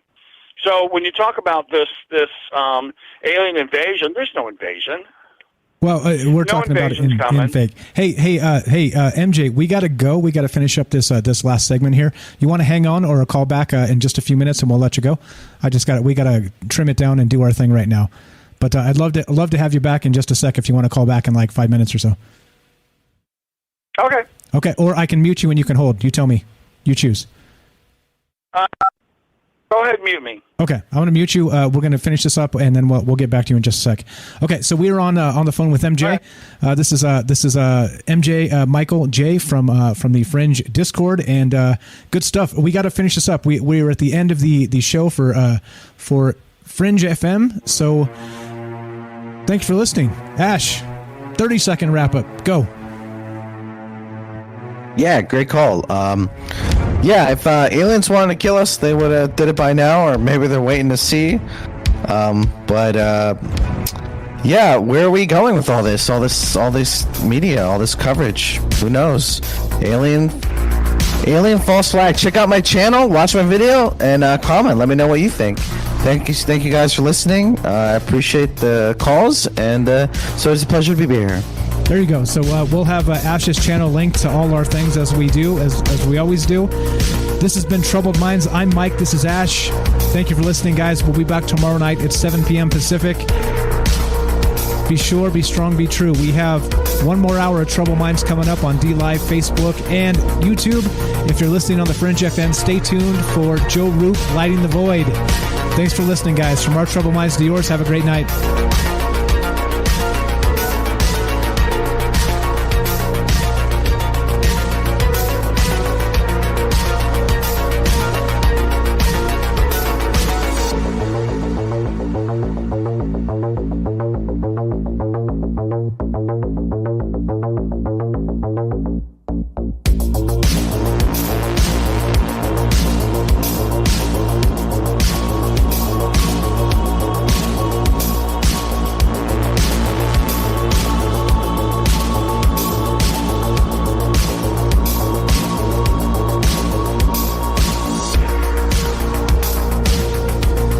So we're not done yet, actually. We're off the radio now. We're still on YouTube and D-Live and Facebook streaming. We've still got Michael J on the phone, MJ. So we're going to go back to MJ. Let's kill this music and get going. Let's get going. If you want to take a break, Ash, go for it. We usually take a couple-minute break here, but we've got this gentleman on the phone. I want to go right back to him. Let's do it. MJ, you're back on the show. Go right ahead, sir. Sorry to cut you off there. That's okay. It happens, man. Anyways. We got time frames. You know what I'm saying? We got time frames. That's okay. Go ahead. Anyhow, go ahead. A lot of the stuff they're talking about, it's like I have been taken. I've had marks on my body. I woke up in the morning that I didn't have the night before. I've had physical injuries. Okay, that really happened. The town I lived in, everybody talked about the night before because they heard a jet engine hovering over the entire town most of the night. It never left. Okay, so all these things are real. President Trump's right. There's a hell of a lot more going on up there than most people are aware of. Most people aren't going to believe it. They're not going to buy into it. Even if you had an alien gray knock on the front door, UPS delivering your stuff, people look out like, oh, okay. They're not going to believe it. Most people want the Kool-Aid. They just want the Kool-Aid. You know, they're going to go along with it. There's a small majority of people on the planet that know the reality of it. And most of the people aren't doing alien history or alien invasion or history, whatever the history channels or, some of those 20-some-odd people that do the books all the time and get all the information. They're being programmed, they're being controlled on how to release all this information. Okay? Now, over Phoenix, Arizona, I think I talked to you about this before, they have drones. They've been flying over top of the city since 1996. They're white spheres. They have 8,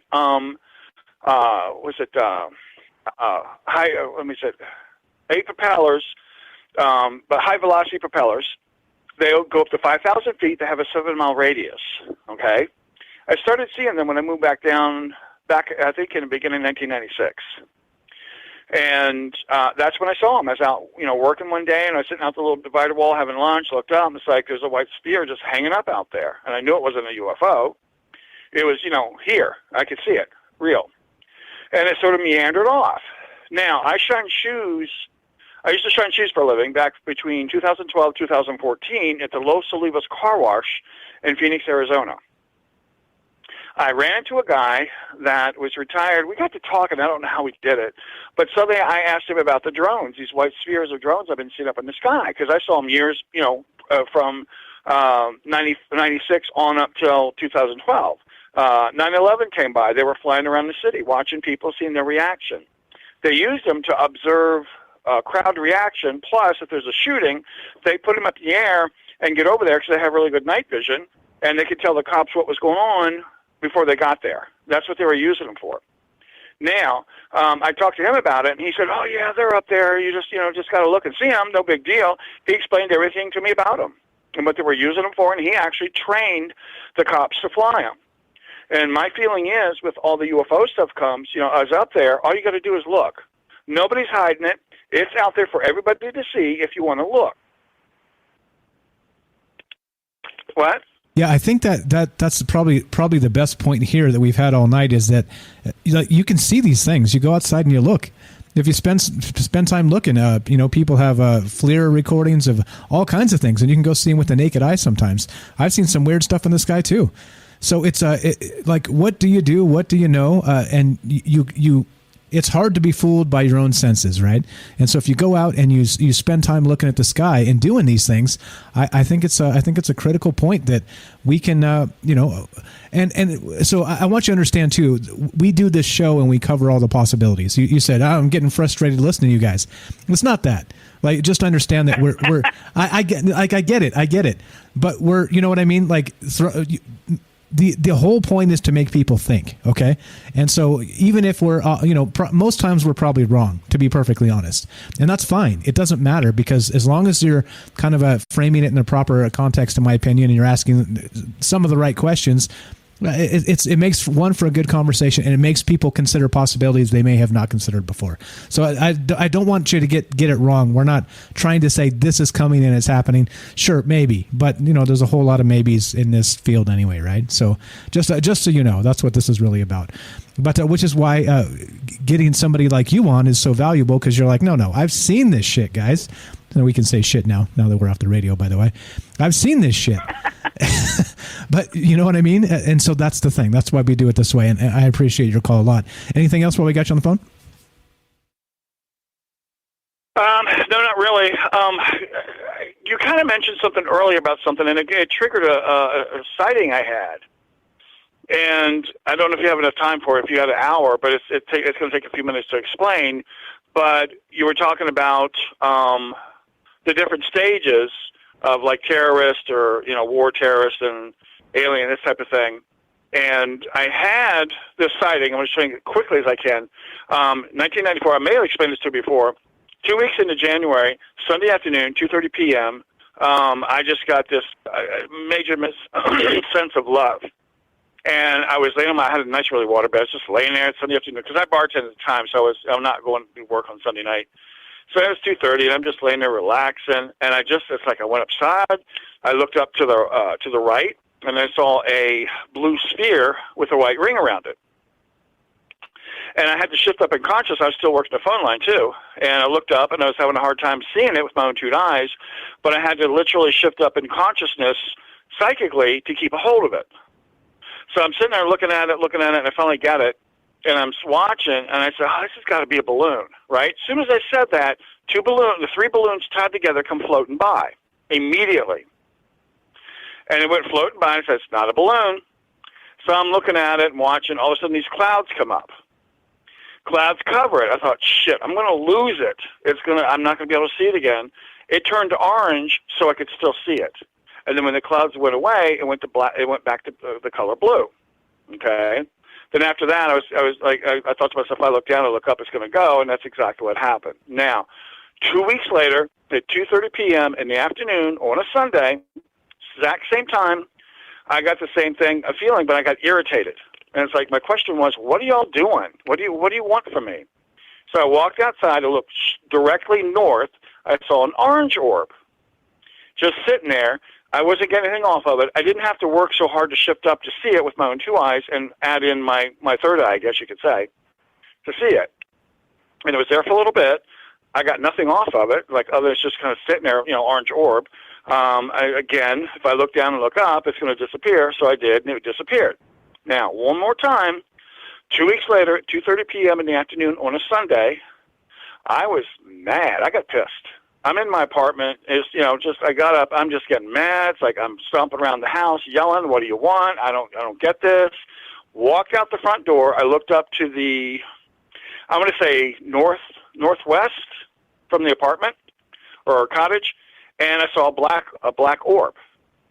And I thought, that's not even real. I started complaining about it. It's like, in my mind, I go, that's not even real. You're not even moving. It's just, just sitting there. It looks like a bug. All of a sudden, the thing started throwing off these waves of heat and moved slightly. Just started bobbing around real slow, back and forth. And then it started floating down to the south and off to the southwest. Okay? And I could have stayed there and watched it forever, but it just kept floating around. Now, I did a meditation on this.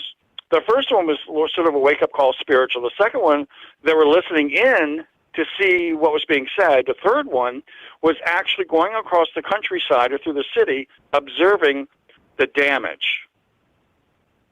That's what it was doing. It was observing the damage that was inflicted. So I don't know. I always call it the something, the calendar of something or other. I have it in my computer. I labeled it something. And and the third one was about that. So I don't know if we're at that point now. But if you start seeing black orbs, possibly.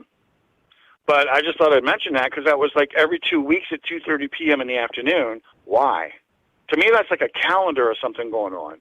And now we're at the point where things may start rocking and rolling, and we may be, going into some sort of a civil war of some sort if they don't knock their, the government doesn't knock their crap off, and people are going to get nuts. And they were actually observing just the damage, and they were almost looking for humans to see the damage of it, but they weren't going to do anything about it. So I don't understand that part. I never went that far with it, but I just thought I'd mention that. Yeah, definitely good stuff. Like I said, the reason we do it in this format, like we always have, because we get great calls like you that have seen some things that other people haven't seen, and they're able to kind of frame them in some context that helps people understand what's going on.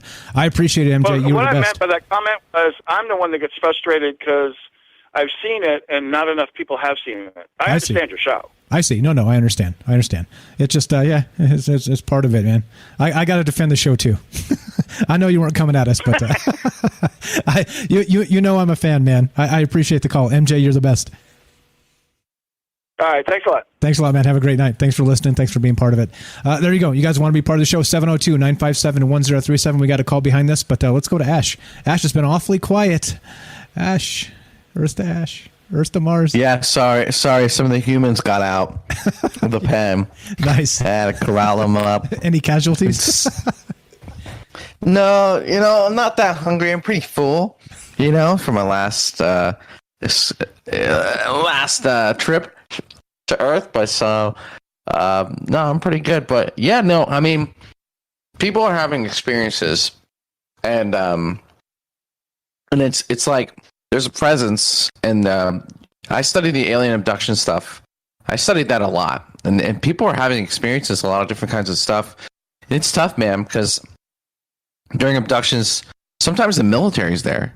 So it's like, what is going on? And it's a crazy subject, and it's personally, I haven't had any first-hand experiences, I think, and it's all hearsay, it's all secondhand knowledge. So good for you that you've had some first-hand experience. And if you have had some first-hand experience and you're listening right now, please call in and share. We'd love to hear it. We're kind of putting together this grand scheme narrative. We're just keeping tabs on all the information. And so you can kind of add your information to the quilt. That is, what the hell is going on, right? So please call in. And let's, what's our next caller? Kelly, right? We got Kelly. Classic. We got Kelly. We got the classic. Yep. Let's go to Kelly, the very first caller in this show ever. Welcome to the show, Kelly. You're on with Ash and Mike. How are you, my friend? Hey, how's it going, guys? And Ash, I call myself like fine wine. Okay, I'm not a classic, anyway. Okay, all right, dang. Okay, I got you. What's going on, fellas? What's going on? Man, doing our thing. We're talking alien invasion this time, except not the real one, a fake one. What do you think about this? Do you think that all this could just be, let's not say all of it, because I don't like such definitive terms, but do you think most of this could be just a bunch of hogwash, just a bunch of government horse shit that they're feeding us to maybe set us up for something in the future? Yeah, it could be. I mean, this whole alien invasion has been talked about for a few decades now. I mean, it's not like it's not nothing that hasn't been talked about, but how they go about it is the main thing, right? So, I don't know if I was kind of like listening in and out of the show tonight. I don't know if you guys talked about Project Bluebeam. I'm pretty sure, with the we actually didn't quite get to that. So why don't you tell us a little bit about Project Bluebeam and share that information. That's a good point, actually. Yeah. From the things that I've looked into, they wanted to use this thing that was, it's called Project Bluebeam, but before that it was called Sky Projectors. And there's patents on that. People can look that up. But the projectors were actually, when they first started them out, it was from ground level up into the sky, right? But afterwards, they were trying to put them on. They first started testing them on small Cessnas, so you can like put them, the sky projector, like running alongside an aircraft, right? So they could have something even higher in the sky. But how they started doing it was called a particle beam descriptor, right? And that's and when they were doing testing on that, they were finding that they could not only do that, it also could be used as a weapon. And it's funny that his name Copper Mustache kind of brought that up when he was talking about Ronald Reagan, when they were talking about that with the whole Star Wars project, the SDI. Well, all that was, that came on later on, a few decades down the line. Was they're finding, it's just any kind of an energy weapon, but before it was used as a projector. It was they called it the Sky Projector. That's Project Bluebeam. And when they first started out, it wasn't about an alien invasion. It was actually about they wanted to project something like the controlling of religion. They wanted to do something like the second coming of Christ, before they were, introducing the UFO invasion and everything. Right. I heard about this. It was like I heard that they did some stuff in Brazil. They were kind of testing. Maybe it wasn't Brazil, but they were testing to try and create a religious experience, right? Artificially create one within a populace, and kind of like, for whatever reason, right? I guess maybe you can use it to create craziness and behind enemy lines or whatever. But I did hear about that, which is kind of interesting that our government's doing something like that, right? That's like so weird. It's kind of cringe almost. Yeah. What's weird about it, and I think it was Brazil. They did one in Brazil and one in Africa. I seen the two videos because I was looking into that as well. But like I seen the two videos. It almost looks like a purple. The one in Africa looks like a I don't know. It kind of looks like a purple cross, and it kind of comes out into a shape of a person. And the one in Brazil was like the Virgin Mary or something like that. But yeah, I mean, they've been trying to.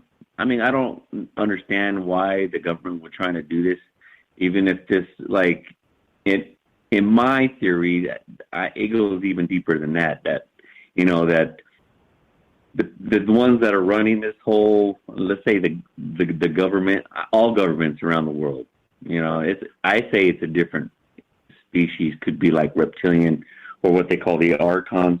There was this video I watched called it was bringing it together. It was called the Saturn Moon Matrix. And I'll give you two quotes from me. I like to go back with the older stuff, And this was a quote from that they called from the archons. They say that this is what the quote was they make something appear to have happened that does not actually happen. They induced a virtual reality experience. And then there was one from the jinn, which is from the Muslim religion or the Judaism. But their thing is manipulating humans by creating illusions. So for me, I think that's, like a controlling thing, and of course they're going to use what people watch all the time. So there would be, the news would be involved, kind of like everything that's going on now. You can't even believe what you're watching even in real time. You have that new thing that they have face to face, or it's an app or a program, where, they're in real time. They could like change somebody's voice or what they're saying, and even like what you're even looking at, it's like beyond green screen or blue screen anymore. Right. No, it's a good point. It's like we're talking about a potential fake alien invasion, right? But at what point did the fake even ever stop? Right? What even is real? It could all be a BS. And you mentioned that there's all these hints in ancient religions and scriptures and all this stuff at some sort of, you could say, like, control structure from a third party, right? That's been running the show this whole time, and maybe it's never stopped. Maybe it's the show must go on, as they say. Maybe it's always been going on. Maybe they're, I actually just saw Alex Jones on another podcast. He was in Miami, drunk off his ass, but he said he's like, you could say what you want about Alex Jones, but he does research. And he said, he's like, I think the aliens run it. And aliens, archons, whatever, it's possible. They just run everything from the beginning. So is that kind of like what you were kind of saying? Or did I kind of go off in left field? No, that's exactly what I'm saying, is that there is something else behind the scenes that are controlling everything. You've heard different stories, or reptilians or archons or, what other type entities that are, because it's all about the human expression, right? So if they can control that, right? So whatever energy that they could push on us, like fear or, just by, because again, if you're using, it's all about repetitive stuff that get everybody, feared, just kind of like what's going on, what happened with, in 2020. But like, if you just keep repeating it, and this is already done, everybody knows that, that they've done studies on all this stuff. And yeah, there's something that's in the background, and it's been here for a while. You'll find that in ancient texts too. And in ancient cultures always talked about something that was in the shadows or in the back. You know what I mean? Maybe it's literally, not just figuratively, So, and what I'm saying is, because you find some of this like Project Bluebeam type stuff in the skies over not just the United States, but like worldwide. You see this, the cities in the skies over China, or like the giants that were over, and I think they look like giants, and they were like peering over a cliff down at the earth, and now I think that one is that was in Europe somewhere, I believe, if I'm not mistaken, Eastern Europe or something. But yeah, you see these weird, maybe it could even be like the orbs that some people seeing that acts stranger than most, because you see orbs in the sky or on video, but then you see, some of them that don't even act like they're, it's kind of up in the sky, and, maybe some of the stuff that we're seeing, or like the navies, they could project a plasma beam or something. That's the exact same thing as what I'm talking about. That's the particle beam descriptors is what they're using.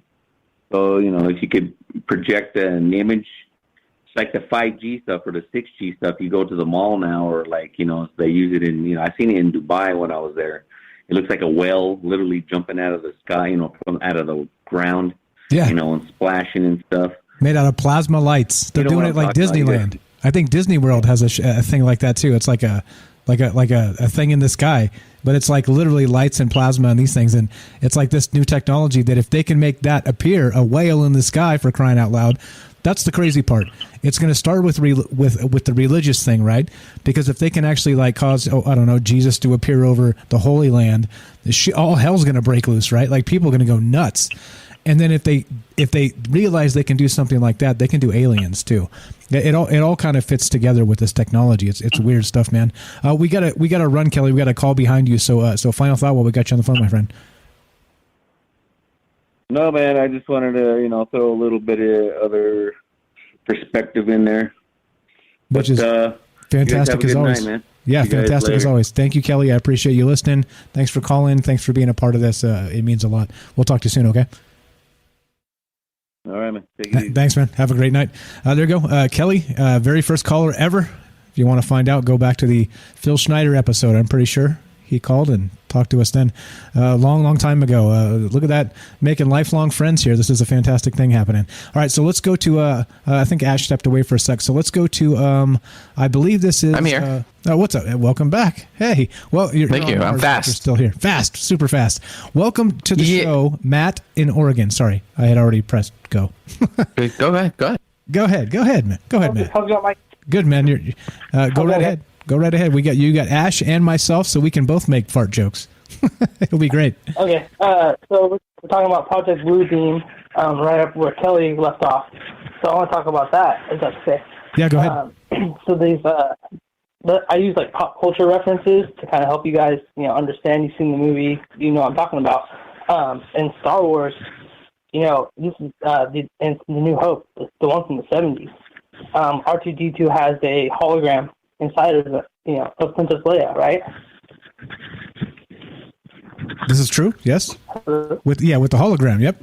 Yeah. Exactly. Okay, so it's holograms and stuff, and that's we back then we thought it was like science fiction, but then here now we have it. You talking about Disneyland? There's a have you guys seen the video of Tupac? Yeah, so on the stage. Yeah, so they've resurrected these people who have passed on in a digital form. I think they did it with Michael Jackson and some other people, but it's basically like they're playing like an audio track, and they have like this hologram synced up to act like it's performing the song, but clearly it's just a hologram. Right, exactly.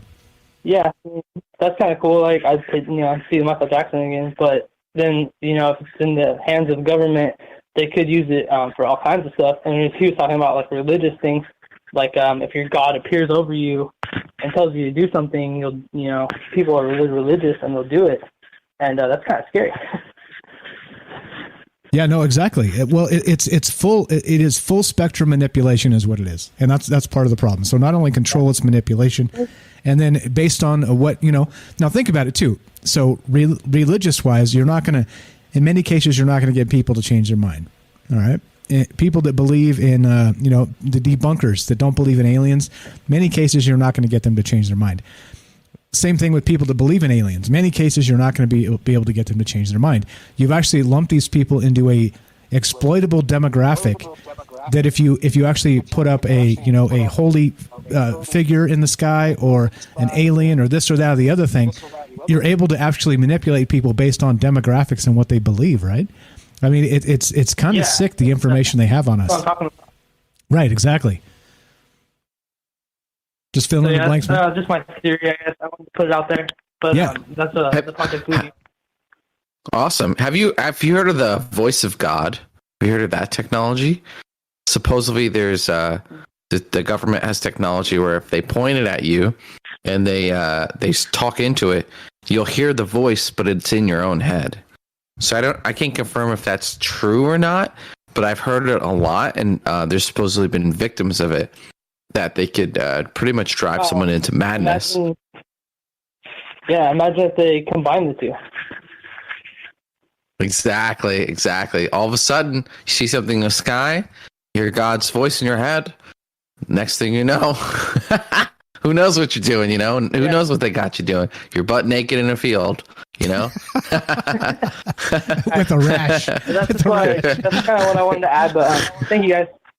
I appreciate it, man. Matt from Oregon, I appreciate the call. Thanks for calling in. Thanks for listening. Thanks for being part of this. We'll talk to you soon, okay? Have a great night. There we go. If you guys want to be part of the show, simple as that, 702-957-1037. I'm going to put the phone number up on the stream. We're still taking your calls, and that's the thing, right? So if you're able to exploit a particular demographic, right, or a particular region in the world with a phony hologram, right? A phony hologram in the sky, kind of like what happened in, I'm trying to remember the name. It'll come to me. But, they've said these things have happened in the past. These religious experiences that happened in the sky. And some people have said, well, they're aliens. Some people have said, well, no, that's God. That's the Virgin Mary. That's Jesus. That's whatever, right? They said whatever they said. But imagine if you were able to carefully tailor a demographic to, just pick some place in the Middle East, right? And then put up, whoever you're going to put up over there to kind of stoke this religious fury or whatever it happens to be. I mean, those... I'm not going to go into the religious politics of the Middle East because it's horrifying, and they kill the shit out of each other over there all the time over things like this. Not just there, other places in the world, but it's one of the notable places where this stuff happens, right? But I mean, if they can exploit that and just throw up, a hologram of whoever, whatever, whenever, then they've created a phony religious experience, and as a result, then we got problems, don't we? We got big problems. And that's what this is all about. So odd how we started with phony flying saucers in the sky, which are happening, by the way, the CGI fakes and possibly the plasma radar spoofing, like we said in the past. These things are actually happening. Phony UFOs, right? That belong to us. But then now we're talking about, in some capacity, Project Bluebeam with this religious kind of iconography that's put up in the sky as like a plasma or holographic thing. Pretty terrifying there, eh? I'm going to go back to this Reagan clip just to play that, unless you got anything to add there, Ash, so we can kind of reframe the convo and go reboot this sucker. What do you think? That stuff? Yeah. Well, it makes a good point. Is like, ever since a certain point, what is real, what isn't? A good example of fuckery, right? We're off the air now. Fuckery that's potentially going on is, we just talked about the voice of God, talk about Project Bluebeam, blah, blah, all these things that the government could have at its disposal. Then you look at somewhere like Skinwalker Ranch. All this crazy shit is going on there. That could literally all be the government just fucking with people, gathering data, so that when they go to roll out whatever they want to do, they can see how people react in those scenarios. And and again, I'm not necessarily saying this is what's going to happen. I'm optimistic. I actually think it's going to be okay. I really do. I just feel in my bones it's going to be okay based on what I've seen here. But here's the thing: if the government does fake an alien invasion, does do something, it's kind of like in the same boat we are in now. It's like, are aliens real? And there's some people who believe and still don't believe, but officially we don't have a confirmation. So officially, no. And so if aliens attack and they say it's aliens, they say it's the reptilians, they say it's whatever, officially that's what it is. What can we do to kind of counter that, right? And so I guess the only thing we can do is just kind of make it really hard for them. Just get the information out. Just make it as annoying of an option as possible, and we're doing some of that now. I really do think the government. I really do believe this plan has come across desk. I would put money on that for sure. And I think every caller tonight has been right in one way or another. Things just think the life is complicated. Maybe it works out, maybe it doesn't. Maybe they do this, maybe they do part of that, right? So yeah, we'll kind of see. Maybe we should start like a little betting side bet here. Put all the conspiracies up, and then everyone gets every show you get a few votes, and everyone puts some votes up. Man, that would be fun. And then we do a pot at the end. Yeah, we sell shirts or something, and then like the gatherings. It's like a big conspiracy gambling thing. as usual, it's reduced down to money and gambling. Trippy Red Ghost on YouTube says, "Okay, till next time. Love the show. Aliens are real. I don't care. Good night." Okay, there we go. Perfect. Good comment. Same, brother. Brother. There you go. Good night to all the people that are conking out. I realize we're late in some jurisdictions of the world. All right, so we are still taking your calls, though. We got 30 more minutes. I'm Mike. This is Ash. We're just kicking it, talking about the alien invasion, the fake one, though, right? Like kind of like War of the Worlds, where they did the radio broadcast and supposedly a bunch of people jumped out of the windows and committed suicide way back in the day. Well, we're not talking about that in particular, though. We're talking about the government faking it to take over to take over freedoms, to take over your voice, right? To take over your autonomy. And I think that's the most terrifying part about this is that if the government is working in league with Giorgio Tsoukalos of the big hair, right, of Ancient Aliens, everybody loves Giorgio. I jest, of course, but some people love Giorgio. Let's put it that way. But if that's the case, right, and I don't know, like I think them working together is probably a stretch, right? Because I just don't see Giorgio being a government agent. You know what I'm saying? But I do think that the networks that kind of push this stuff to the forefront actually possibly maybe have a hand in these things. And so, where it's kind of like we say, when something goes viral, how often is it truly organic? It's the same sort of thing. When there's like a hit TV show, like how often is it because that TV show is legitimately good, or is it because they shoehorn it into a particular time slot and go after a particular demographic? Like it's the same sort of thing, is it not? It's very much the same sort of thing. NS, what's up? No, says, not Mike. Good question. They're making fun of Giorgio in the chat. So, sorry, go ahead, man. No, that's a good point. It's like if it comes across there's a fierce competition to get in front of you. Right? There's millions and millions of dollars a day spent on ads and all kinds of stuff to get things in front of you, to sell you things, to whatever.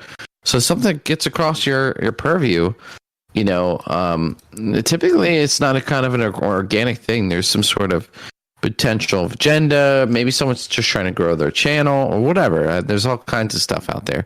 So we're seeing all this alien rhetoric now. Why now?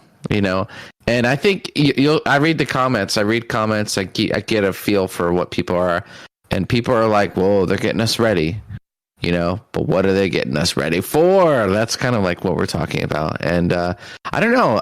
You've seen it, right, Mike? We've had some callers who say we're kind of leading up to a big nothing burger, which is still potentially it's going to be a nothing burger. Maybe we're getting someone yanked a little bit out, but I don't know. It kind of feels like we are ramping up to something. Let's talk about that. Do you think there's a little? Are we ramping? We're talking about whether we're ramping up to a false flag alien invasion or a real disclosure or whatever. But I mean, do you think we're actually ramping towards something, or? Yeah, I think Is it just going to fall flat? Yeah, I think in my opinion, it's probably more we have like a government and a media that are pressing agendas, but I don't think they have the full power to be able to just kind of like, blast out some information and take over. You know what I mean? Like we're not that stupid. The people out there are not that stupid. And so what I think they're doing is they're trying to fragment so many ideas and as kind of like beta tests. Right. And so they get the ideas out there, they get the information out there. And then I think they're going to use them as they can as opportunists. If they see a particular traction happening in a particular segment of whatever tests they were trying, then they'll start to pay attention to that. And that could very well be the alien segment, right? The people that believe in aliens. As we know, you look at the polling and more people are believing that aliens are real in this country, talking about the United States of America, probably the world over as well. But I think that's part of it. They're kind of like, as usual, it's all a big psyop, and they're just different segmented, compartmentalized things. And they're going to pick and choose what's best based on what they need at the time. So I don't think that there's necessarily like a psyop coming that's going to be like the alien invasion per se, but it's out there. It's available. You know what I mean? So if they get enough polling, enough traction, they may think it's the best option at some point. So I that's what I think is going on. Like the mass media and the government are working together to fragment all of these ideas to get us all believing all these different things, and then they're going to be able to, based on that polling, based on the traction, whatever they're getting, they're going to be able to turn it and use it against the largest segment of the population, and then tell us at some point that, like for instance. Be able to say, look, all white people are terrorists, right? Like look at what some of the stupid news things are saying. It's just as dumb as saying all brown people are terrorists, right? It's the dumbest thing I've ever heard. But you hear that, white supremacy is the biggest threat to the country. You know what I mean? It sounds absurd to say it. Yeah, racism is bad and it's a thing that exists. But really?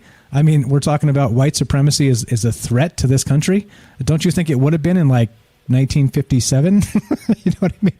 Maybe then, yeah. Right. Now, I'm not so sure about that, but that's what I mean. So I think that's what they're doing. They're kind of they're pressing their agendas, but then they're going to pick and choose whatever seems to be best based on the traction they get from it. So no, to answer the question in a long, windy, roundabout way, no, I don't think anything in particular is coming, but I don't put it past a government agency to step on the gas if they see an angle where they can kind of get in based on some of the stuff they've tested. There you go. Right. I see what you're saying. So you're saying there's no like clear A to B agenda in this pipeline, in this vertical. It's just if it works out that way and it's beneficial to the government. And I agree with that. It's kind of like the government's going to only do things that's beneficial to it, because the government has to have these governments, these agencies, these groups, the globalists, as Alex Jones would say, the Chi-Coms. Don't forget the Chi-Coms. The turn of the frog's gay, Michael. Gay. The Chi-Coms and the gay frogs. Yeah.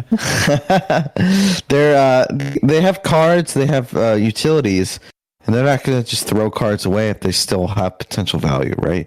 And so that's kind of where we are. And I've also heard on the other end that like this transition is just unmanageable. It just, for the American government to come out with this technology means that I don't know if you guys know this, but the world is based on the petrodollar currently. Petro, the thing that's gonna go out the goddamn window if like UFOs are real. So I don't know. I honestly feel like there's the government printed like 40% of its money, like of the money on in the world right now. 40% of it was just printed in less than a year ago, all across the world. And so all the governments are going into debt. And based on like the rhetoric I hear about the 2020 agendas and all this kind of stuff, I think that they kind of have a plan to transition us to a different system, and that they're just burning this fucking one down to the ground. And if they need more catalysts to do that, they need more false flags. They have those cards. I guess, on the other end of that system, of that that utopia that these elites kind of envision, is disclosure, open alien stuff going to be there? I don't know, man. I don't know what these guys think. I personally get wins through like the grapevines of some crazy shit I hear, and it's like like talking about the different kinds of cells to prolong their lives. Of course, the rich are going to be focused on that kind of stuff. But I don't personally have too many connections. Like, I don't have any connections into the deep military or anything like that. I just hear rumors, just like the next person. So I don't know, man. I don't know. What are you talking about, man? We got all these sources calling us from all over the damn world. Dude, we've got sources, man. we got the everyday person. Those are our sources. Probably more valuable. I know. Yeah, go ahead. Sorry. No, I know what you mean. But like when you do this long enough and you like research long enough, kind of like you do a circle, you kind of end up back where you were, and you're like, well, shit, I don't know. And maybe that's just too much information, and I think that's on purpose. You know what I mean? Yeah, I think it's definitely on purpose. It's called a data dump, right? And like that's all of mass media. Like literally, if you go down any single rabbit hole, you can find pretty much anything to back up whatever crackpot thing you want to believe.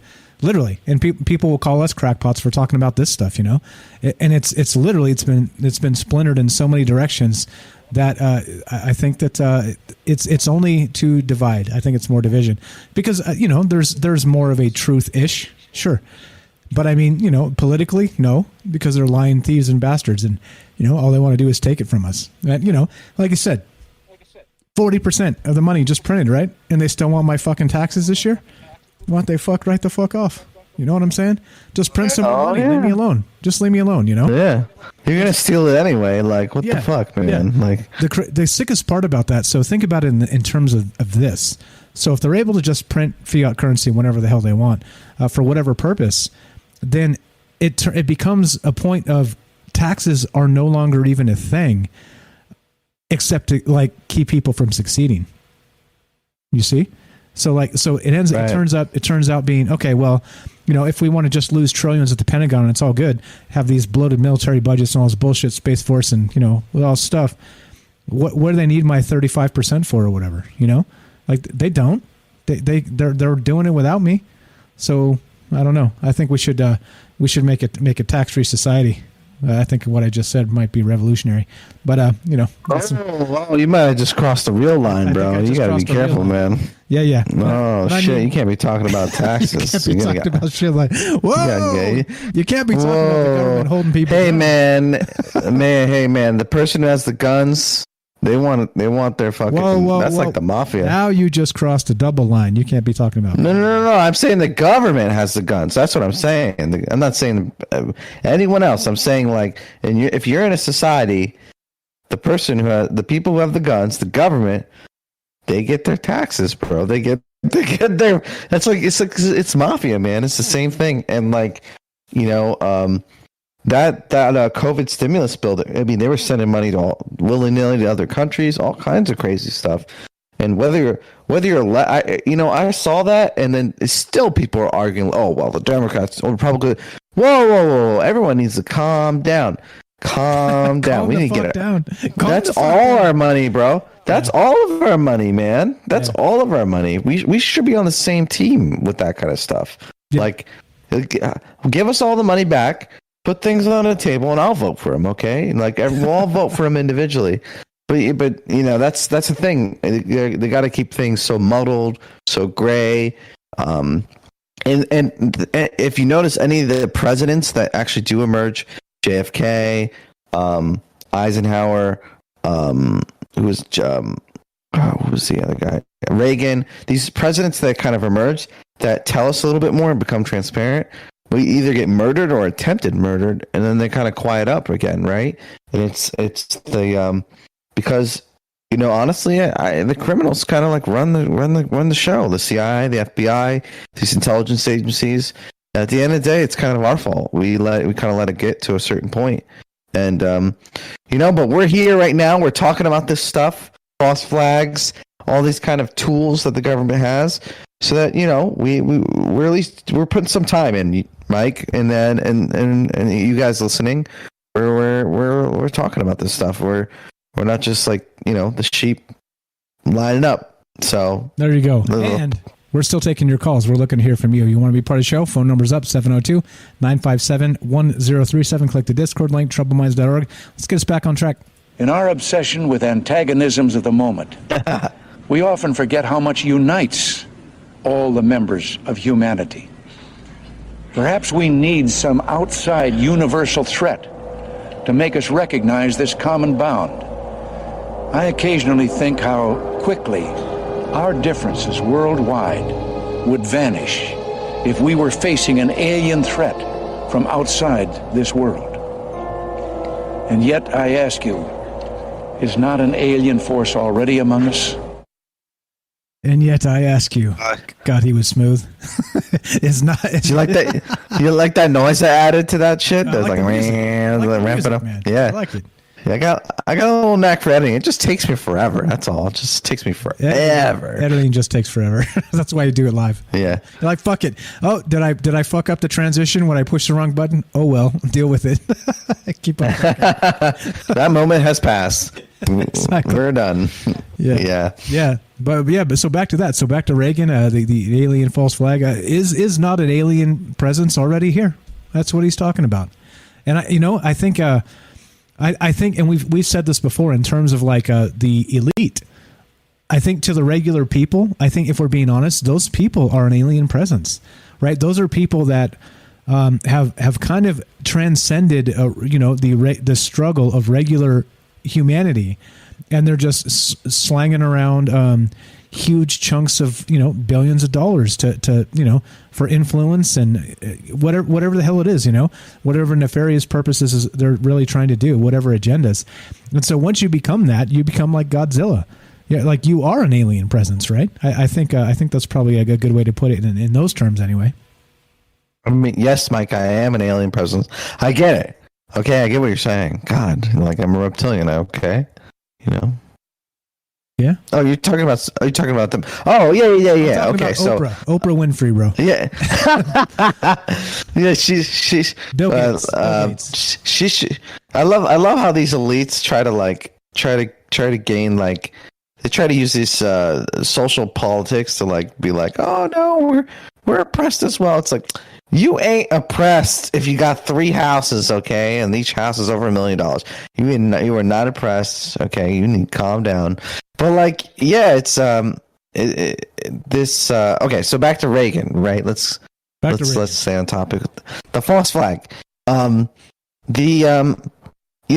kind of like, it kind of left my mind. I was into the Tom DeLonge, right? Tom DeLonge was pushing for disclosure, and we've talked about him potentially being what do you call that? Just utility. CIA stooge. Yeah, like a stooge. Exactly. Yeah, couldn't have said it better myself. Exactly. And so, we see this information come out, and we're seeing more and more information. The Navy's coordinating, the Pentagon, and it's like, oh man, I hear conspiracies, I hear all kinds of stuff, and I'm like, oh, that's crazy. That's fun, interesting, but like one of the callers says, it's a little scary. It's like, man, are they fucking going for it? Right? And then that's what a lot of people are calling about. They're like, in the back of their head, they've heard about this, and they're like, shit, are they gonna fucking are they gonna go for it, man? I don't know. They could. It could happen, man. And then, you could warn people all day, and it happens, and then no one wants to hear it. Yeah, well, because we're just crazy conspiracy theorists. Even though the shit we were talking about before all this went down has mostly come to pass. we're basically at this point twiddling our thumbs, waiting for the alien invasion. I mean, that's like the meme, right? It's like, the you guys have seen the meme with the aliens, like 2020, the end of 2020. The aliens are like, oh crap, we're up next. I'm nervous. Yeah, that's kind of yeah. We saw a lot of those memes, yeah, which kind of was like, see, those little things give me hope, that people are kind of self-aware of this kind of stuff. Yeah. And again, that's why we talk about this stuff. So it's looking to hear from you guys. We got a few minutes left if you want to be part of the show. We had some great calls tonight, and thank you, Ash, again for being a part of this. It does. Number one, like you have some great takes on this. Two, it breaks it up from just hearing me drone on all the time. And look at all the conversations we can have. Like we go to taxes, we go to Oprah, we go to aliens, we go to Reagan. We get holy shit, man! Like we were just span all over the place. Yeah, it's good stuff, man. It's good stuff. Matt wants to know in chat that this show will go on after the alien invasion, right? We'll be live. We'll be live during the alien invasion. We'll be live streaming that shit.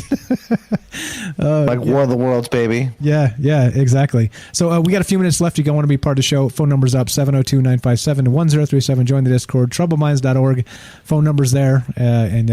Come. So we got a couple clips to play to kind of round it up, or what do you want to do? We got about 10 minutes left. How do you want to spend it, Ash? You want to dance? You want to play some music? What do you want to do? Oh, if you guys could see this reptilian body, I got some reptilian moves, but no, let's play some clips. Let's plug this beautiful footage. This man, what a talented creator. This person who made these clips. Let's listen to some more of those, and you can check those out at Ash the Reptilian from Mars. Check out my YouTube channel. It's linked in the Discord, in the stream, and just find the alien false flag one. And I think it's if you're interested in this topic, it's definitely worth a watch. I'm linking it, actually. I'm going to drop it in so you guys can actually find out exactly where this information just came from. Here we go. Dropping it in the chat. And there we go. Let's play. So what do you want to do? We played Reagan. You want to do Greer again? Or do you want to do Carol Rosen? What do you think? Which one? Do you have any of the clips from the end where they talk the news is talking about? Dang it! It got into the far side remote viewing shit, and I didn't play that. But you can give me a timestamp. Everything. Yeah. Let me look it up, guys. I'm gonna look up my own channel. All right, let's do it. Yeah. Yeah, like I ain't that unvain. My ego knows no boundaries. Yeah, you can't stop me from loving myself. Hell no. 620. All right, 620. Here we go. Shame it wasn't 420 because we just had that. Happy 420 a day late. 620. Here we go. All right, gonna play this. I'm smoking the alien. I was just going up to alien geysers and just inhaling what I could. Hey, and I passed out for a day. You got to do what you got to do. All right, here we go. This is from Ash's channel. Is the alien false flag coming? Maybe sooner than you think, according to Dr. Stephen Greer. And 620 timestamp action. He has finally acknowledged that videos appearing to show UFOs flying through the air are real. They don't call them UFOs. They call them unidentified aerial phenomena. The several videos they're talking about were recorded years ago by fighter pilots. Then in 2017, they were made public by the New York Times. More now from our Randy Kay. It's rotating. Images of that rotating thing captured by U.S. Navy aircraft, sensors locking in on the target. Commander David Fravor saw it firsthand during a training mission, describing it like a 40-foot-long tic-tac, maneuvering rapidly and changing direction. The Navy says it still doesn't know what the objects are, and officials aren't speculating. A Navy spokesman simply confirming to CNN the objects seen in the various clips are unidentified aerial phenomena, or UAPs. All right, there we go. So we got the Farsight predictions, which I'm going to pause there, and you can break that down. So we got Anderson Cooper talking about this stuff again, right? Kind of talking about how the press and the government work together to kind of press these narratives. Yeah, well, well, here we are. It's on CNN and Fox News. That's your cue. Well, here we are. Yeah. Yep. If it's if it's on CNN and Fox News, you know it's fucked. Yeah, that's true. And right, like it's on both of them. Damn. Yeah. So at the end of the video, there was a Farsight prediction for the month, and there was kind of like an explosion with a foreign UFO-looking object in the sky. I was like, "Holy shit, is this happening next month?" I'm not exactly sure what they predicted. They do. They're the remote viewing group, and they take a shot at predicting the next month, like future events. And a lot of times they're right. The BLM protests, all that stuff, they were spot on, man. They were like literally drew a Target on fire. Target store on fire. It was really insane how accurate they were. And other times, you know, some of them are really, whether I don't know everything that happens in the world, but sometimes they miss. So I threw it at the end. I thought it was pretty I can't say that word. I try every time I'm gonna try. Omnivore. It's like creepy. Omniscient. I don't know what that is talking about. No. Like brooding. Like something's gonna happen. English is my first language. What's wrong with me? Holy shit, bro! You're killing me. You're killing me. Well, speaking of, I can't say it's sober either, so it doesn't. It's not. Yeah. Okay. Hey man, you're giving away the shtick here. The maybe juice. What the maybe juice really is. You should. Shh. It's a secret. All right. So here's the thing, right? Let's do a quick prediction then. Since the end of that video that I linked, if you guys want to check out Ash's channel, thank you Penny for linking it there. I put his actual video. We pulled some of these clips from. If you guys want to check it out, please go do. But let's do our own predictions. So now that we've had this. You know, all this, cops killing people of color and all these other things. Yeah, omniscient. That's what I said, NS. That's what I said. Booty trap. Omniscient. But Ash shot it down. But anyway, so let's predict. What do you think? So they convicted the guy, the cop that put his knee on George Floyd's neck. All right, and rightfully so. The guy was guilty for sure. I don't think there's any doubt. Oh man, we're getting into this. Holy crap! No. Okay, all right. Wait. No. Just a prediction of what's going to happen this summer.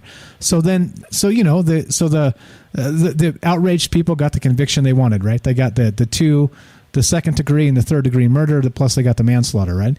Well, so all right, they got what they wanted. But then, do you think it's still going to burn down this summer? You think Middle America is still going to burn down just like last year?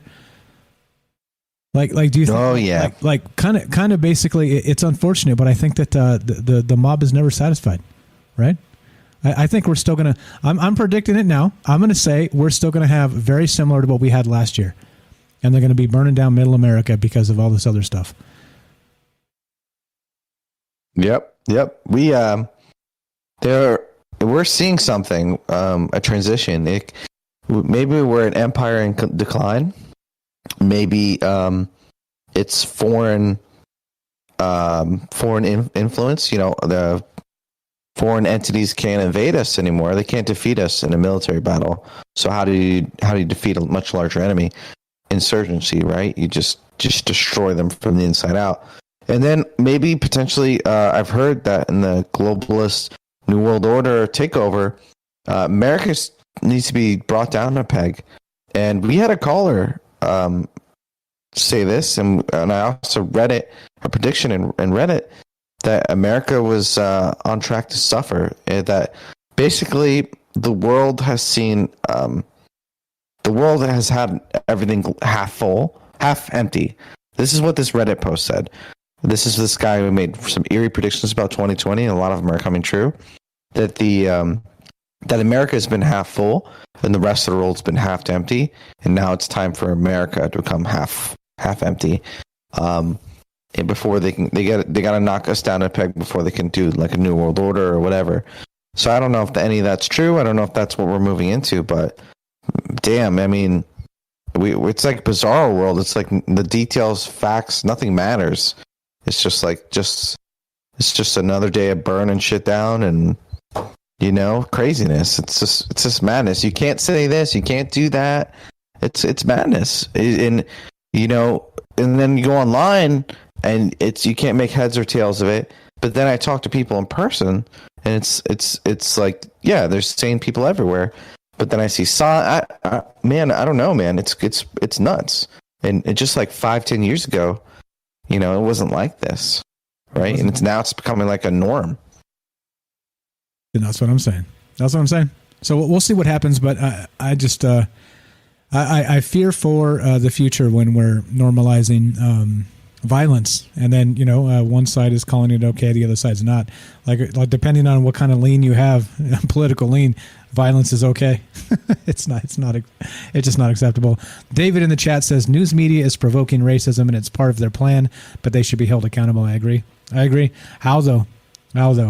But again, yeah, Tim in chat says we will never be defeated, and I think that's the truth. I think that you cannot. Even though you have the mob rule, gaslighting, this whole bit, I don't think you can defeat good ideas. I think good ideas live forever, and the best ideas will hopefully take us to the promised land, wherever that happens to be. And I don't mean that in a religious way or anything woo-woo like that. I just mean take us to a better place. So awesome stuff in the chat, guys. It's unfortunate we can't read all the chat because there's so many great comments. But we're done. As we do, we take your calls for that reason. If you have something that needs to be on the show, we got an open line and all that stuff. So I appreciate everybody hanging out, listening, etc. So on.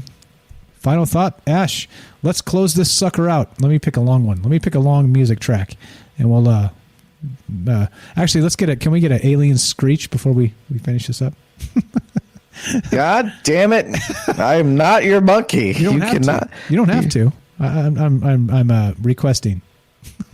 Man, if we were on Z-Bob 5, you'd be called out. I'd be putting for that cage, so right? hard. Putting the cage with the. Oh yeah, they'd have you upside down. They tar and feathered. There it is. See, did you check it out? The human technology cannot actually capture the alien scream. Yeah, that was super mild. If I go too high, it just cuts out. So it did. So yeah, there's my cue to start plugging. That's that with that music. I literally get triggered. Time to plug when I hear that music. But yeah, thanks guys for having me on. I'm Ash, the reptilian from Mars. I hope that this was a good conversation. You guys your brains got turned. Some thoughts were inserted, and this is a good conversation for you, and you're entertained. If you want to be more entertained, come check out my channel, Ash Reptilian from Mars. Check out Awesome, the bunny. She's in the chat. We have her in Discord. I'll be on there this Sunday in my live reptilian form, where I will do a screech, not on request. Okay, I would do it on my own fruition. Dance. But I'll be live there in my own form, and yeah, you can ask me some questions about what it's like to be a reptilian, and maybe I won't kill you when I conquer the planet. Maybe. So that's it for me. Thank you guys for having me on. Appreciate it. That's very generous of you, not killing us when you conquer the planet. All right, so I'm going to put in a good word for me and everybody else who listens to the show. Maybe don't murder us.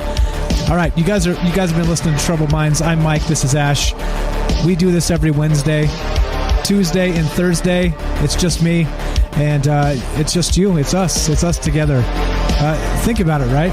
We started out with just Frank and I, and now it's become this really large group of people that get together and have great discussions. And like I said, I can't be more pleased on how this turned out.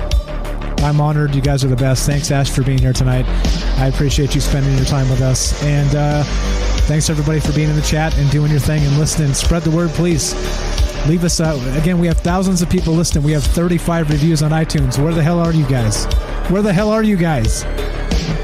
Anybody use iTunes? Maybe that's part of the problem. Anyway, I'd appreciate that if you want to help the show. Leave us a review on iTunes. Spread the word. Tell somebody there's conversations happening. There aren't the same bullshit you see on mainstream media. And you get to call in. You guys are the best. Thanks for hanging out. Thanks for listening. I'm Mike. This is Ash from Our Troubled Minds to yours. Have a great night.